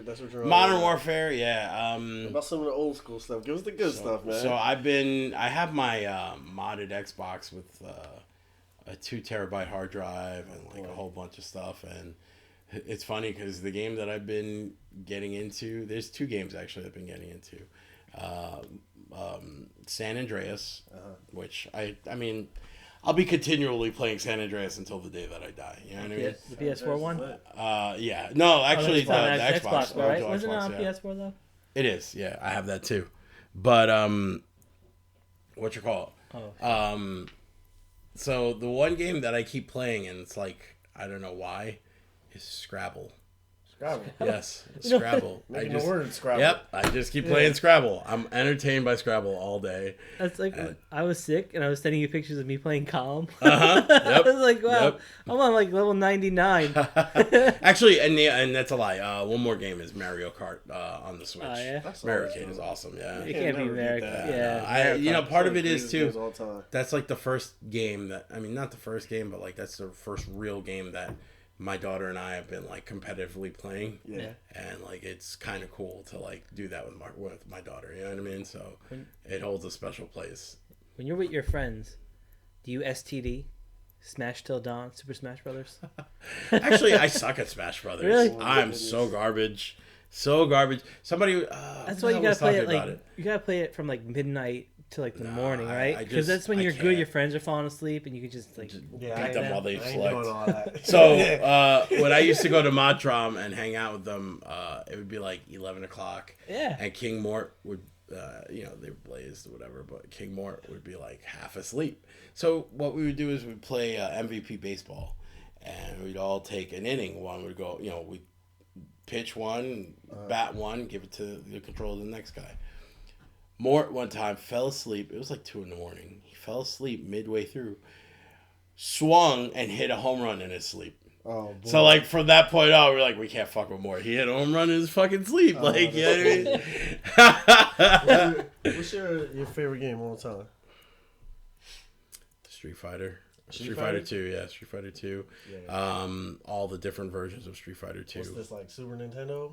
Actually, Sega This Genesis. is Sega. I'm a Okay. Sega fanboy, Oh so yeah, you Sega's know. a man. Yeah, so like the first year, because they had an exclusive deal for Super Nintendo, I didn't have the Super Nintendo until I was a little bit older, and it sucked that I couldn't play Street Fighter at home. I was so miserable. Like I used to be the kid that would get all the EGMs and Game Pros and all that, and just read and study how to do all the moves, and like look at the picture 20,000 times, be like, I can't wait to play. You know what I mean? Oh, man. And then one day, I was home on a Saturday. I mean, I was a kid, not like I was going out much, but I was home on a Saturday, and the Sega Visions, which was Sega's magazine, like Nintendo Power, Sega Visions came, and on the cover was the announcement of Street Fighter Championship Edition. And I was like, oh! Like, I screamed. Like, I was such a geek. And, I bought it the day that it came out. And it was, I mean, I've always been in love with Street Fighter. I'm not that I'm great at it, but, like, I do pretty decent. But it's dope. My favorite all time would have to be... what was it? Golden Eye. Golden Eye. I'm thinking of different movie. I'm thinking of what you call it. That's the Brazzers version. No, of man. James Bond. That's Him and Pat would know. Yeah. that's that Goldfinger. That's Nintendo 64. With the other dude, the shaggy dude, he the UK. Damn, what's it? Mike Myers. Oh, Austin Powers. Austin Powers. Yeah, that's what I'm thinking. But no, GoldenEye. No, Goldenfinger is definitely the Ron Jeremy version of 007.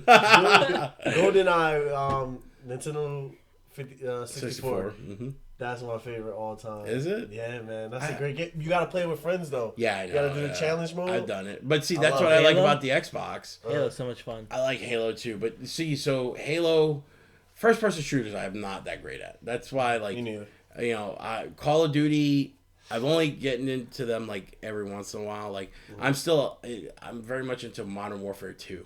Gotcha. And that came out, like 10 years ago, you know what I mean? So, like, this one came out, and I was talking to, ironically, Dixie from Special K. Mm-hmm. He's like, "Did you get it? It's so awesome." I'm like, "All right, I'll get it." And, like, I'm learning, and, like, I suck at it because, like, I'm just halfway through, fuck this. Let's go play. You know what I mean? Yeah. But when you do have friends, it's a lot better, and that's why I like my modded Xbox, because it has 4 controller ports, and it has Nintendo 64 ROMs on there. So if I want to do that, I can do that. You know That's a good game, man. I'm telling you. But I'd rather do Street Fighter. Or I'd rather do racing. Yeah. One of my favorites, like, I wish I had, there's a auto mechanic class in my school, because I'm really into tuning cars, and so, like, Gran Turismo and Forza, like, those are my favorite games. That was sick, man. Buying the parts, hooking up the car. Bro, what's up with Carrillo looking like Hurricane?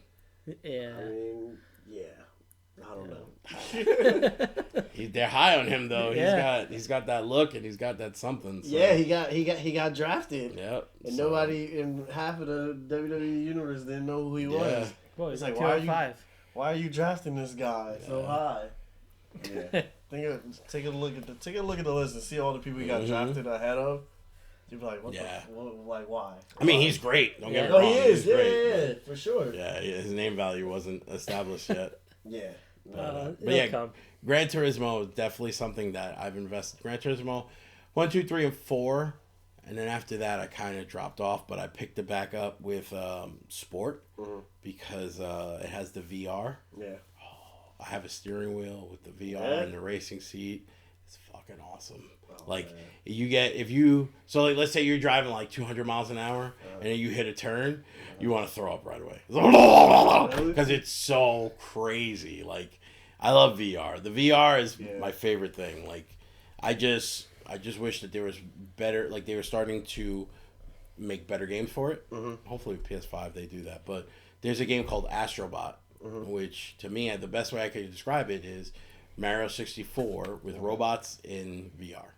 Dope. It is so dope. That's pretty sick. You know what I mean? Yeah, VR is like the best, for sure. Have you seen Joker? Yeah. What'd you think? I liked it. I liked the story that they told. I also liked that it was in its own separate deal and not mixed in with the rest of the series. It's weird. This is a weird movie. But it's not supposed to be a superhero movie. Yeah. It's a poster for mental illness. That's it. That's why I was kind of like on edge watching it there. I was like, man, any of these people here could take this like the wrong way, right? Yeah. I mean, but see, that's why they have that line at the end. You know, what's so funny? That's a joke. You wouldn't get it. Because what you don't know is that all of that was in his mind. None of it happened. Yeah. But some of it had to have happened, because then he really does kill the therapist. And spoilers, by the way. I hate that you have to do that. Stop it, my ears! You're saying spoilers! Listen, if you didn't watch it in the first 2 weeks, fuck you. You know what I mean? Because I like did. TJ Marconi, Yeah. right? He just went public enemy here. I don't even care. Next day, I'm saying, man, when stuff happens, I'm posting it. But on that's what I'm social saying. media. Like, I hate that these It's like, people don't follow me. No, You yeah, don't get wanna off see it. social I'm media. so happy the Walking Dead craze has kind of died down. It's Yeah. like go on social media now, but for a while, like Oh yeah, it'd be I like, was oh fuck. Negan raped zombies. You know what I mean? It'd be the wildest spoilers, but they had Yeah. nothing to do with the show. But Just stay off social media. yeah, exactly. Just stay off social media. If you know that there's something you want to see, you know that everybody's gonna be talking about it on social media. Yeah. It was So- good. I really enjoyed it. I really Yeah, it was a really great movie. It's great. The only thing that I didn't like was, and I get why, but De Niro, his character it wasn't a defined De Niro character. You know what I'm saying? Yeah. Like, it felt like he was like any extra could have played that role, Yeah. and they didn't need to go with De Niro. thing is, I think Heath Ledger did such a great job as the Joker, Mhm. and I'm always gonna, even though there's been other Jokers in the past that I thought were great, like Jack Nicholson, and Yeah. All of them have been Yeah. great except for Jared Leto. yeah, he was. And it wasn't, but that wasn't Jared Leto's fault. Yeah. Most of the stuff he did was cut out. So in reality, if you film, let's say you film 20 minutes worth of work, but they show 2 minutes, how can they make a judgment Yeah. off of that? You know what I mean? You know, I guess I don't know, like even And he wasn't the focus of the movie. Yeah, Like it wasn't every even other about character, the focus is the Joker. Yeah. You know what I mean? So And I was like, but I don't know if I still would have liked him as the Joker. I like the I twist didn't like though. the look. But I see that's why I liked it because it was different and. I think he'll have his own time to like. Well, I think now Jared Leto's Nah. done. I think wish- it's I done wish with they him. would. Yeah. But his Joker, you know, it was so a break from the norm that I did like that about that, and yeah, I do concur. I like how they built it up. You know, it wasn't something that he was already wacky. It was something that was built up over time, and that's he the becomes somebody that you understand. And you're like, shit, that's happened to me. You know what I mean? And like I was rooting for him too, and then and you know he had like a setback, and I'm like, all right, that's probably not the tipping point right here, or it could be the tipping point, right? Yep. And that's the way the movie was kind of filmed. But yeah, I mean, at times you're like, you know, like I just like when the midget is like trying to escape, and he's like, shit, the lock, and he reaches up. Yeah. And Like- that was like the best Yeah, shit to me. yeah. I got the biggest just laugh the out of that. compassion too from him, Mhm. and that's one thing I feel like a lot of villains they don't have. No. or they have the compassion, but it's to a certain extreme. Mm-hmm. Like oh, I have to do this for my daughter, right, or something. And I like like that, how or- smart it was how they or my son. show you why he hates Batman. You know what I mean? Oh yeah, he's It, envious. it goes into it in a way that I don't think many other stories have gone into before. Yeah. You know, and when you have that reason, I mean, it's wrestling. Wrestling is storytelling. What we talk about Bobby Lashley and Rusev. You don't need to do the thing with the wife. Yeah. You just tell a good story. You know, ultimately, that's what a lot of people need to understand with wrestling. Wrestling is competitive storytelling. It's up to you how realistic you want to make it or how held back you want to be. Yeah. And I think a lot of the times guys get complacent. And when they get complacent, there's nothing creative. There's no creative juices. There's no reason to push the envelope. That's why guys like Stone Cold don't exist anymore. Yeah. Stone Cold Steve Austin was in an era when you had to set fire to the world or else you lost your job. You were gonna be done. Yeah. All those guys, The Rock, Taker, Yeah. Austin, Triple H, Yeah. all those guys worked in that era where it was either I work hard or I don't eat. True. And now all these kids, they're coming from a place where mommy and daddy supported them all these years.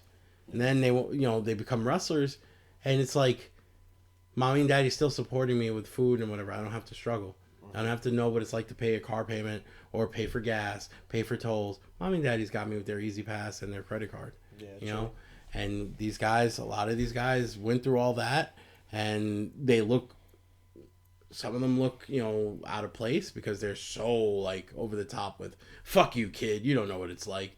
And some of them look like really like Stone Cold. I always feel like when you watch him, even though he's older, he looks like a man. There's no doubting he's a fucking man. You know what I mean? It's kind of like Jericho in AEW, right? He's so, Yeah. he's Jericho so looks like a he's fucking so man. Grizzled. Yep. Yeah. that- But then you look at Seth Rollins and you're like, he kind of looks like a teenager that's big. Yeah. You know what I mean? yeah, so it's like it's kind of true. Yeah, Yeah. You know? and they need like Goldust too. or Dustin Rhodes, right? Like you could just see the miles on the body. Yeah, but like somehow he just gets better. I don't know what it is about him. It's that bloodline, because if you look at Dusty and you look at him and you look at Cody, they all have something in them, and that's something that not a lot of people in their family have. You know? But it was like 2 or 3 years ago he got like injured, right? Mm-hmm. And I was like, man, like this is probably the one that's gonna stop him, right? Yep. Nope. He comes back and he wrestles Cody, and probably the in the short term of AEW, probably the best match and story they've ever had. So far, and I'm looking forward to seeing what they do. They have the talent, and they have the TV, and they have pay-per-view, and it's gonna be cool to see what they do. You know, a year from now. I think what's going to end up happening is if they bring in the right people, and like I said, let's say a Matt Hardy gets free. You bring in Matt Hardy, not to put him on TV, but to put him in a producer role. Because he's creative and he's been there, he has the experience, all those guys are going to benefit from that. You know what I mean? Yeah. Who might not, who's on that roster that probably wouldn't benefit from Matt Hardy coming in? Yeah. Chris Jericho, Christopher Daniels. Christopher Daniels is just as smart as anybody else there. Or maybe Dean Ambrose, right? Because he's kind of... I think even Dean Ambrose would benefit from Matt Hardy. Moxley, right? Because you have to think Matt Hardy's been creative way before Dean Ambrose was around or John Moxley was around. You know what I mean? So those are only the two guys that wouldn't benefit as much as everybody else. Yeah. You know what I'm saying? So Dustin too, right? Goldust, yeah. So three guys, right? Mm-hmm. Out of how big is their roster? 40 deep now, let's say. Yeah. You know what I mean? Even the girls could learn from him. I still feel like they're adding people. Oh, they are. they keep making these weird announcements of guys, and it's like, I don't really know who that is. No. Yeah. But it's good though. Like I like that they have like Dean Malenko. Mm-hmm. Like, you know, I think he's a good guy to have there for sure. He's one of the reasons why the women's division was going crazy the way it was. Him, Fit Finley, and Sarah Del Rey. Mm-hmm. Those three were taking care of the women for a long time and leading, you know, how they worked and what they did. And, you know, I'm assuming that he's probably doing the same role for AEW. Yeah. But they also need name talent. You know, like, Riho's awesome. Yeah. But Riho isn't awesome without someone to be her enemy, you know what I mean, and be a big bad enemy. You know, Sting was awesome, but without Vader, Sting wasn't anything. Yeah, you know what I'm saying? Yeah. So or Flair. Yeah, exactly. Flair made him, right? So like, you know, they need those vets with that name talent. You know what I mean? It's just like in football where you got like a really good young quarterback and you got a veteran backup quarterback. Mm-hmm. That's basically, like, people don't realize how valuable that is. That's not always about, you know. And they're willing to want to coach because, I mean, you could be a name. Matt Hardy wants to teach. Yeah, of course. You could see it. I mean, I've hung out with him a couple of times, and just talking to him, you could tell that's what he wants to do. He wants to be a coach when this is all said and done for him. Yeah. You know, I get, like, Jason Jordan was hurt, but what is Jason Jordan going to teach some of these guys who've been around a lot longer than him? Yeah, of course. You know what I mean? Like, I mean, he could teach you amateur wrestling and how to fucking double leg the shit out of somebody. That's why Kurt Angle is probably the most sought after guy because he's done it all from Olympic wrestling to WWE, and somehow he's became. He's gotten everybody to boo an Olympic gold medalist. Mm-hmm. a national hero. Yep. Being booed or told that he sucks every week. Yeah. But I mean, some people have it though. Some people don't. Some people are natural teachers, and others aren't. You know, and you really gotta find them out there. I mean, there's guys out there. Homicide is still available. How is Homicide not teaching people? Yeah. He taught the entire East Coast how to wrestle. Yeah. You know what I mean? But he still doesn't have a job. He really should have something. Mm-hmm. Yeah. Real quick about Homicide. Mm-hmm. We were at Modern Vintage. Mm-hmm. And they asked me to do something in the ring. I just remember I went over to Homicide, and I asked him, like, "Do you have any advice?" And he was just like, "Yeah, just go have fun. You'll be fine." And I just remember, like, I was like, "Wow, it's so weird how life has turned around." Like, I was afraid of Homicide not that long ago, and now I'm getting advice from him. Yeah. So yeah, he is somebody, and it's quick and precise. His answers. Yeah. And they're really... Straight to the point. Yep. You know, and I don't really go in the ring and do that kind of stuff. It was like my second time doing that, Mm-hmm. and for him to just take a second out, right? I'm like, this is crazy. Like this guy's been all over the place. He's one of the the top wrestlers in the world still, and for him to take some time out, and he has a match just a little later on the show. Mm-hmm. I was like, wow, like that.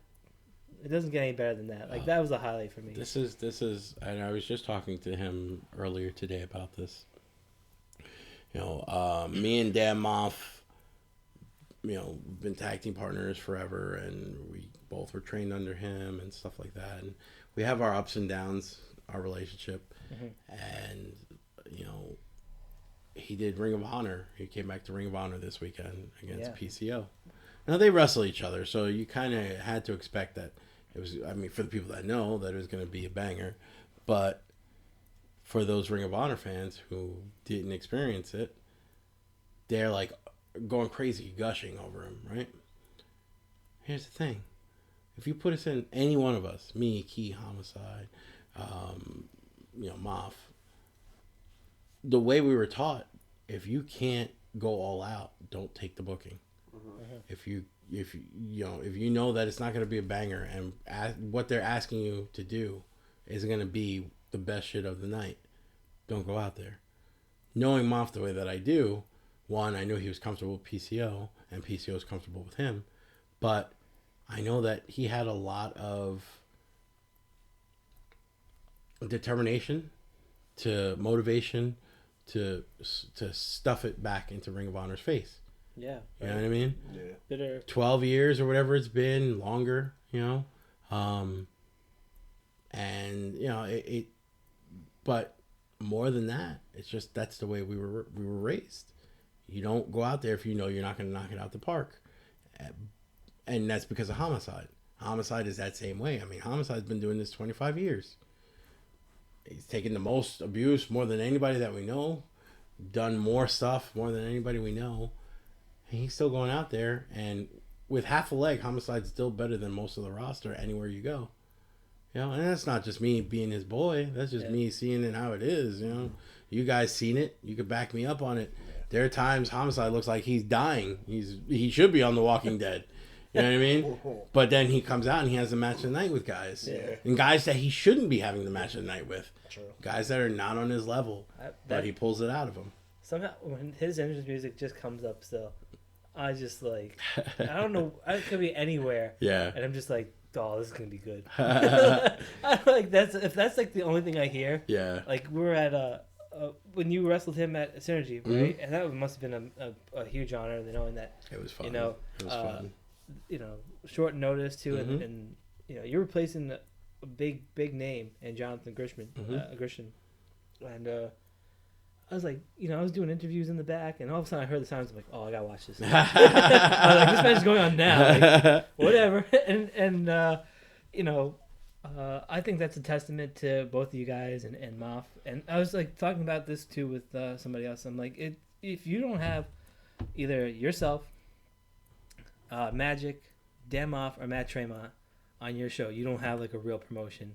Somehow you have to have some variation of those four guys, and that is you know, and you know, I'll put it. If you don't have one of those four guys, you know, you're just spinning your wheels because it's not going to last long. You legitimize a company. The moment you guys come there, because you're like, this is some place that people should come to. Yeah. And people know that already. Well, I mean, I know one thing about me is I'll never, like, there's guys like Rob Fury. There's a lot of people who, I mean, they still take him like a joke, but a few years ago it was really bad, you know. And I knew him from, you know, when I started, he was around, but you know, I never had to work with him or do business with him, and I know that there's a lot of people who were turned off by him. So I started working for him. And, like, one thing leads to another, and next thing you know, SWF reaches a real high point, you know, and I know it was because I was doing some work there, whereas before they had, like, I don't want to say backyarders, but they were like a step above backyarders. Yeah. But guys, kids, just looking for an opportunity to do things. And when you're a vet, if you go into that situation, knowing what that situation is, you better be ready to help put in a lot of work to show them the right way. And I did my best. You know, not everything's perfect, but I did my best where, you know, it was okay to work for SWF. It was okay to, you know, talk to Rob Fury and, you know, the guys that are there because I'm working with them. Yeah. You know, and like that's a cool deal. Yeah. But real quick, going back to the music part, I was told, I forgot when it was, October 2002, me and Moff were about to go into the ring to wrestle Carnage Crew. Carnage Crew comes out. Carnage Crew was in ECW. They were, you know, Tony DeVito was in WWE. I'm pretty sure Loke did some WWE work stuff too before ECW. And they told me that they were standing in the middle of the ring, and all of a sudden our music hits. And now they had talked to us. We had known them. I'd known them for a while, and they knew Ma for a little bit. And they said they looked at each other and said, "Is this going to be a real fight right now? Like, what the fuck is going on?" And like they're just going through paranoia because our music was playing. Yeah. But the crazy shit is, there's been other people that have told us. I put them out there because they don't mind. They're cool with it. But like I always found that to be like the highest form of a compliment because they really believed. You know, like this weekend I did BWF in the Bronx, and I made a run in, and I came out. I slammed the referee into the cage. I ripped open the cage door, and I walked in. I beat somebody up with the table, powerbombed another kid through a cage. One of the guys came, a Ghost Shadow, came to the back after. And he comes up to me and said, "Man, I think the whole crowd was scared of you." And I was like, "What?" And he's like, "You could have challenged the whole crowd right now, and nobody would have fucked with you." That's funny. So I was laughing, but I was like, that's something that was what I was trying to get out there. Yeah. Like, I'm not the person to be fucking with right now. Yeah. And that's You're kind of like Donald Trump's like worst nightmare when it comes to building walls. tear the walls down. that's so funny too, and like knowing both you and Moff, and it's just like, I don't tell people because I don't want to just break your guys' character and make people think different of you guys.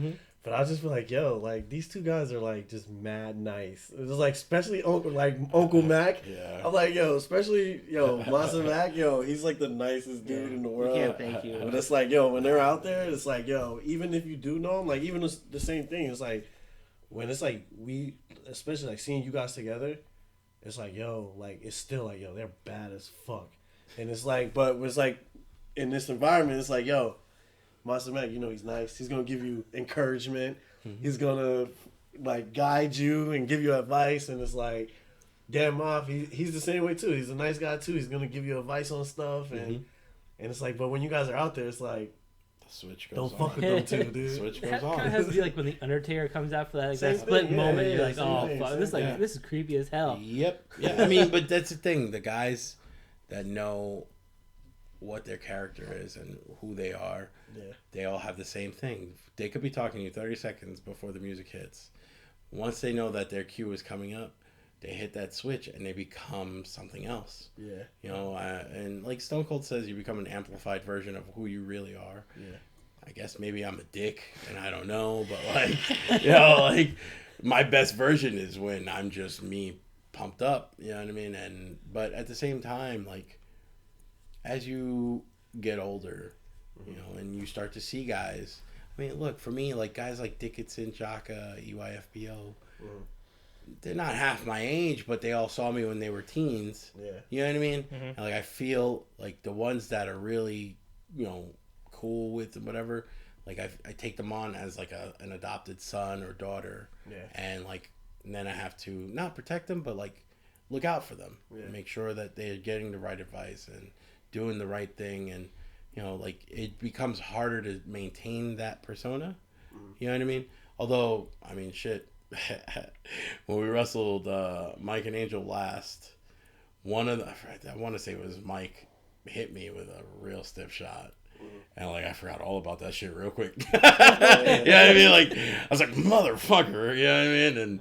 And but you know but that's how it's supposed to be. You know, you especially when you're in there with your boys. You know, you pull the best out of them, and you know that's why the thing with Homicide. You know, it's crazy that nobody's put him in that role of a leader because he proved. He trained all these guys in the East Coast, and the guys that he didn't train that became stars under him because he worked with them at Ring of Honor or JP or wherever, you know what I mean? There's a lot of guys that are famous that owe a lot to Homicide. You know, and it sucks that I talked about it not too long ago.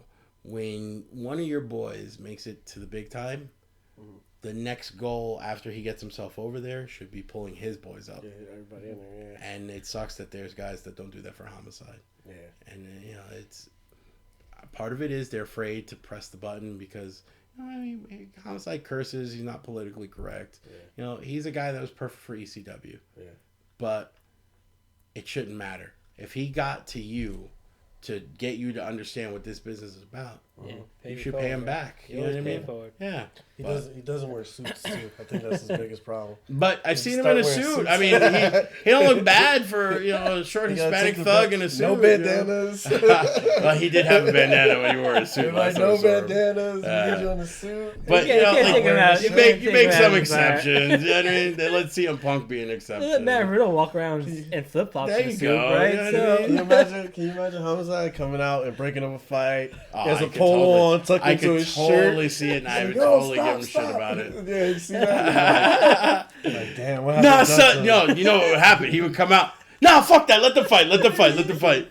Oh, man. But that's crazy. Hatbuck's pulling them away, and Hatbuck and Homicide together. Imagine that visual. Oh, man. But you know, hey, look, this guy's getting yoked up for what? Oh my God, Jesus Christ! Oh, yo, that's for having purple hair, kid. Yeah, see, you knew you were gonna do TV. He broke a door too, by the way, because he's Brock Why Lesnar. did I miss this? Holy shit, you know son! Is that Vinny? Yeah, it's VSK. VSK got fucking yoked out that limo. He's looking for Ray. Jesus. Hey, look. He's legit breaking the door. Yo, that door didn't stand a chance. Yeah. Crazy, man. VSK. Anytime a wrestler throws a car around, it's awesome. Braun Strowman, The Rock. No, he beats up Dredd. He gives Dredd to F5. He threw him through the So wait, if this is Long Island, then who was the kid with the purple hair? I think I was a little too fast for me, but I noticed VSK for sure. Yeah, VSK. I mean, but you know what he looks like. You know what I mean? Yeah.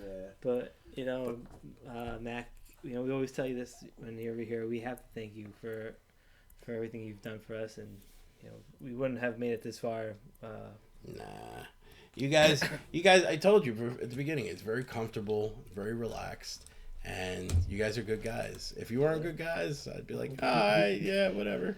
But you guys are good guys, and I'm always, you know, obviously, you know, I've been taking care of some nonsense, so my social media presence is pretty much dead right now, except for my Twitter. Yeah. And I'm not that big on Twitter. That's why I kept it. But, you know, like, you guys, I never had a problem sharing anything because I know in the end it was worth it. You guys... good guys, and I always saw a lot of potential. It was a lot of fun, you know, always from the beginning. Yeah. So why wouldn't I want you guys to succeed? You know, you guys work hard, do your thing, and I want the people that I'm cool with to see that, you know, and be comfortable with you. So, you know, I'm just glad that everything's been the way it's been for you guys. You know, I ultimately, no matter what, you guys do the work. I just tell people, hey, listen to these guys or talk to these guys. You guys are the ones doing the work, you know, and you're the one putting in the miles and doing what you got to do. And that's how it's supposed to be, you know. Like I just said about Homicide. When you got a chance, you hook up the guys that took care of you and looked out for you when you were under. You know? And that's what I do with you guys. Don't worry, man. And when we get that show on CBS, no, make sure you got your own segment. This is the way it is. This is the way it is. We'll make sure you get your own segment. I tell all my guys that I've helped out when you get to WWE, all I want is catering and MSG. That's it. I don't want a match. I don't want to just get catering and MSG. And for anybody else, Danny Muff, that says that that's their goal. Fuck you. That's been my goal for a long time. Oh, man. Got you, though. We're going to give you a segment. Man. We Uncle love Mack talking to you speaks. all the time. Uncle Mack. Next time we'll talk more about the Exotica convention Yeah. and the things that people in this room did there. Them. What was that, Andrew? What'd you say? What was that? That was Pat. Oh, damn it, son. That was the bus. What bus was that? Was that the Express to Manhattan? You gonna throw Pat under there? Yeah, Because he's damn not it. here no Hey, more. he's not You here. see Yep. what you do? Damn it, It's like Pat. the practical joke because you throw your buddy onto the bus, right? Yep. Oh, what is this? Oh, look damn what it. it is. Nico's. Nico's Wrinkles. Oh, and Bobby shit. Wayward. The East Hampton. shit. Oh, son. man. Good night. Oh my goodness. God! Please What have. a way for the Oh, show to Nico's. end. No, Oh, my goodness. that's our dude right there. What a way for the show to end with Nico's Wrinkles and Bobby Wayward. That's pretty awesome, though. Good Wow. for those guys. Congratulations, guys. Awesome. Holy awesome. shit. Just like Carlton, by the way. I love it. I love it. This is funny. Oh, eat it. Oh. Oh my God, Um, Ricos, man. That. Oh man. Oof. We were his first podcast, and now he might not be making another one. I mean, you could always interview him from the hospital. I hope. Seriously. Oh, boy. I hope he's okay. Yo, Oh this my is God, pretty nuts. Bobby Wayward. But see, this is what happens. You know, people who deserve the spots usually end up getting them, and it's cool to see. Holy shit! Wow. He just got powerbombed to death. Wow. But like people who work hard and deserve it, it usually pays off. Yeah. And part of that deal is, you know, it's helping them get there, and people always remember who hooked them up. It's just up to them to acknowledge it and be cool about it, you know? Yeah, So- for sure. When you return to social media, people can hit you up at the same links. So, I don't know when that's going to happen, but right now my Twitter is at Steve Mack DHS. It's always been the same. You can hit me up on there, and, you know, when I do make my Such a lonely place Facebook, without you. I know, but, you know, sometimes you got to take a break, man. Yeah. And it's, especially with That is true. with like how things are, every day is just a political fuck Donald Trump or fuck the Republicans or fuck the Democrats or fuck the liberals or whatever it becomes tiresome. Yeah. And you know, it's just easier if it's not accessible to you. Yeah. You know, and you know, the same thing with Instagram. Instagram is getting crazy, and it's all the same shit. You know, and like I mean, I'm on there, but I'm on my private shit, right? I have like 30 people that I follow and like 20 people that follow me, you know what I mean, on my Instagram. But like, I don't want there to be wrestling shit or political shit. I check out my boys and what they're doing, and that's it. You know what I mean? Some Instagram models. No, not even that. It became too much. Oh, It's man. too much. For that, that's what Twitter's for. You waste too much time on there, man. But I'm saying, but that's what Twitter's for, because Twitter shows everything. Yeah. You see what I'm saying? Too much time on there, too. Man. But you know, it's like, damn, 2 hours. It creeps up on you when you. Like, jeez, man. but you know, you gotta remember that there was a time in this world where before social media, everybody interacted with each other, and there wasn't this whole language of hate that people speak now. That language is really strong, and they try to put it as, I'm not being a hater, I'm just speaking my mind. Yeah. Whenever you start saying this, I'm not being a hater, you're being a hater. Yeah, exactly. I'm Not to being a offend hater, you, but you're I'm gonna offend you. Yeah, exactly. Yep.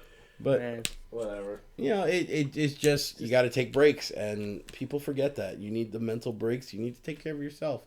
I just turned 40 this year. I'm just trying to make sure that I could see my daughter graduate high school, and I don't keel before then. I know people get mad at me when I say it. I always think I'm going to die before I'm 60 because I'm a Hispanic dude who's short and who's fat and he's a wrestler. Like, all those strikes are against me. You know what I mean? But, like, I just want to be able to see my daughter graduate high school and go to college and do some stuff. And you need to take those mental breaks, even though, like, it seems like it's nothing. But when you realize the stress that's gone, you're like, damn, I didn't realize it was that deep. You're never going to see it because you're in that deep. You know what I mean? We want those dreams for you too. So, you know, we wish you that.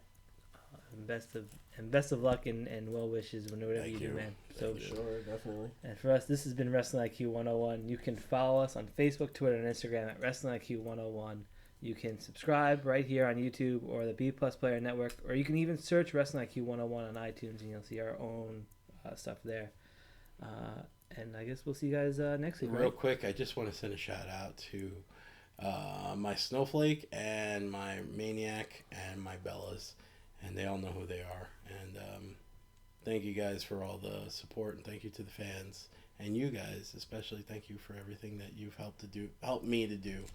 You know, and I'm very appreciative for all your efforts and all your hard work. Thank you.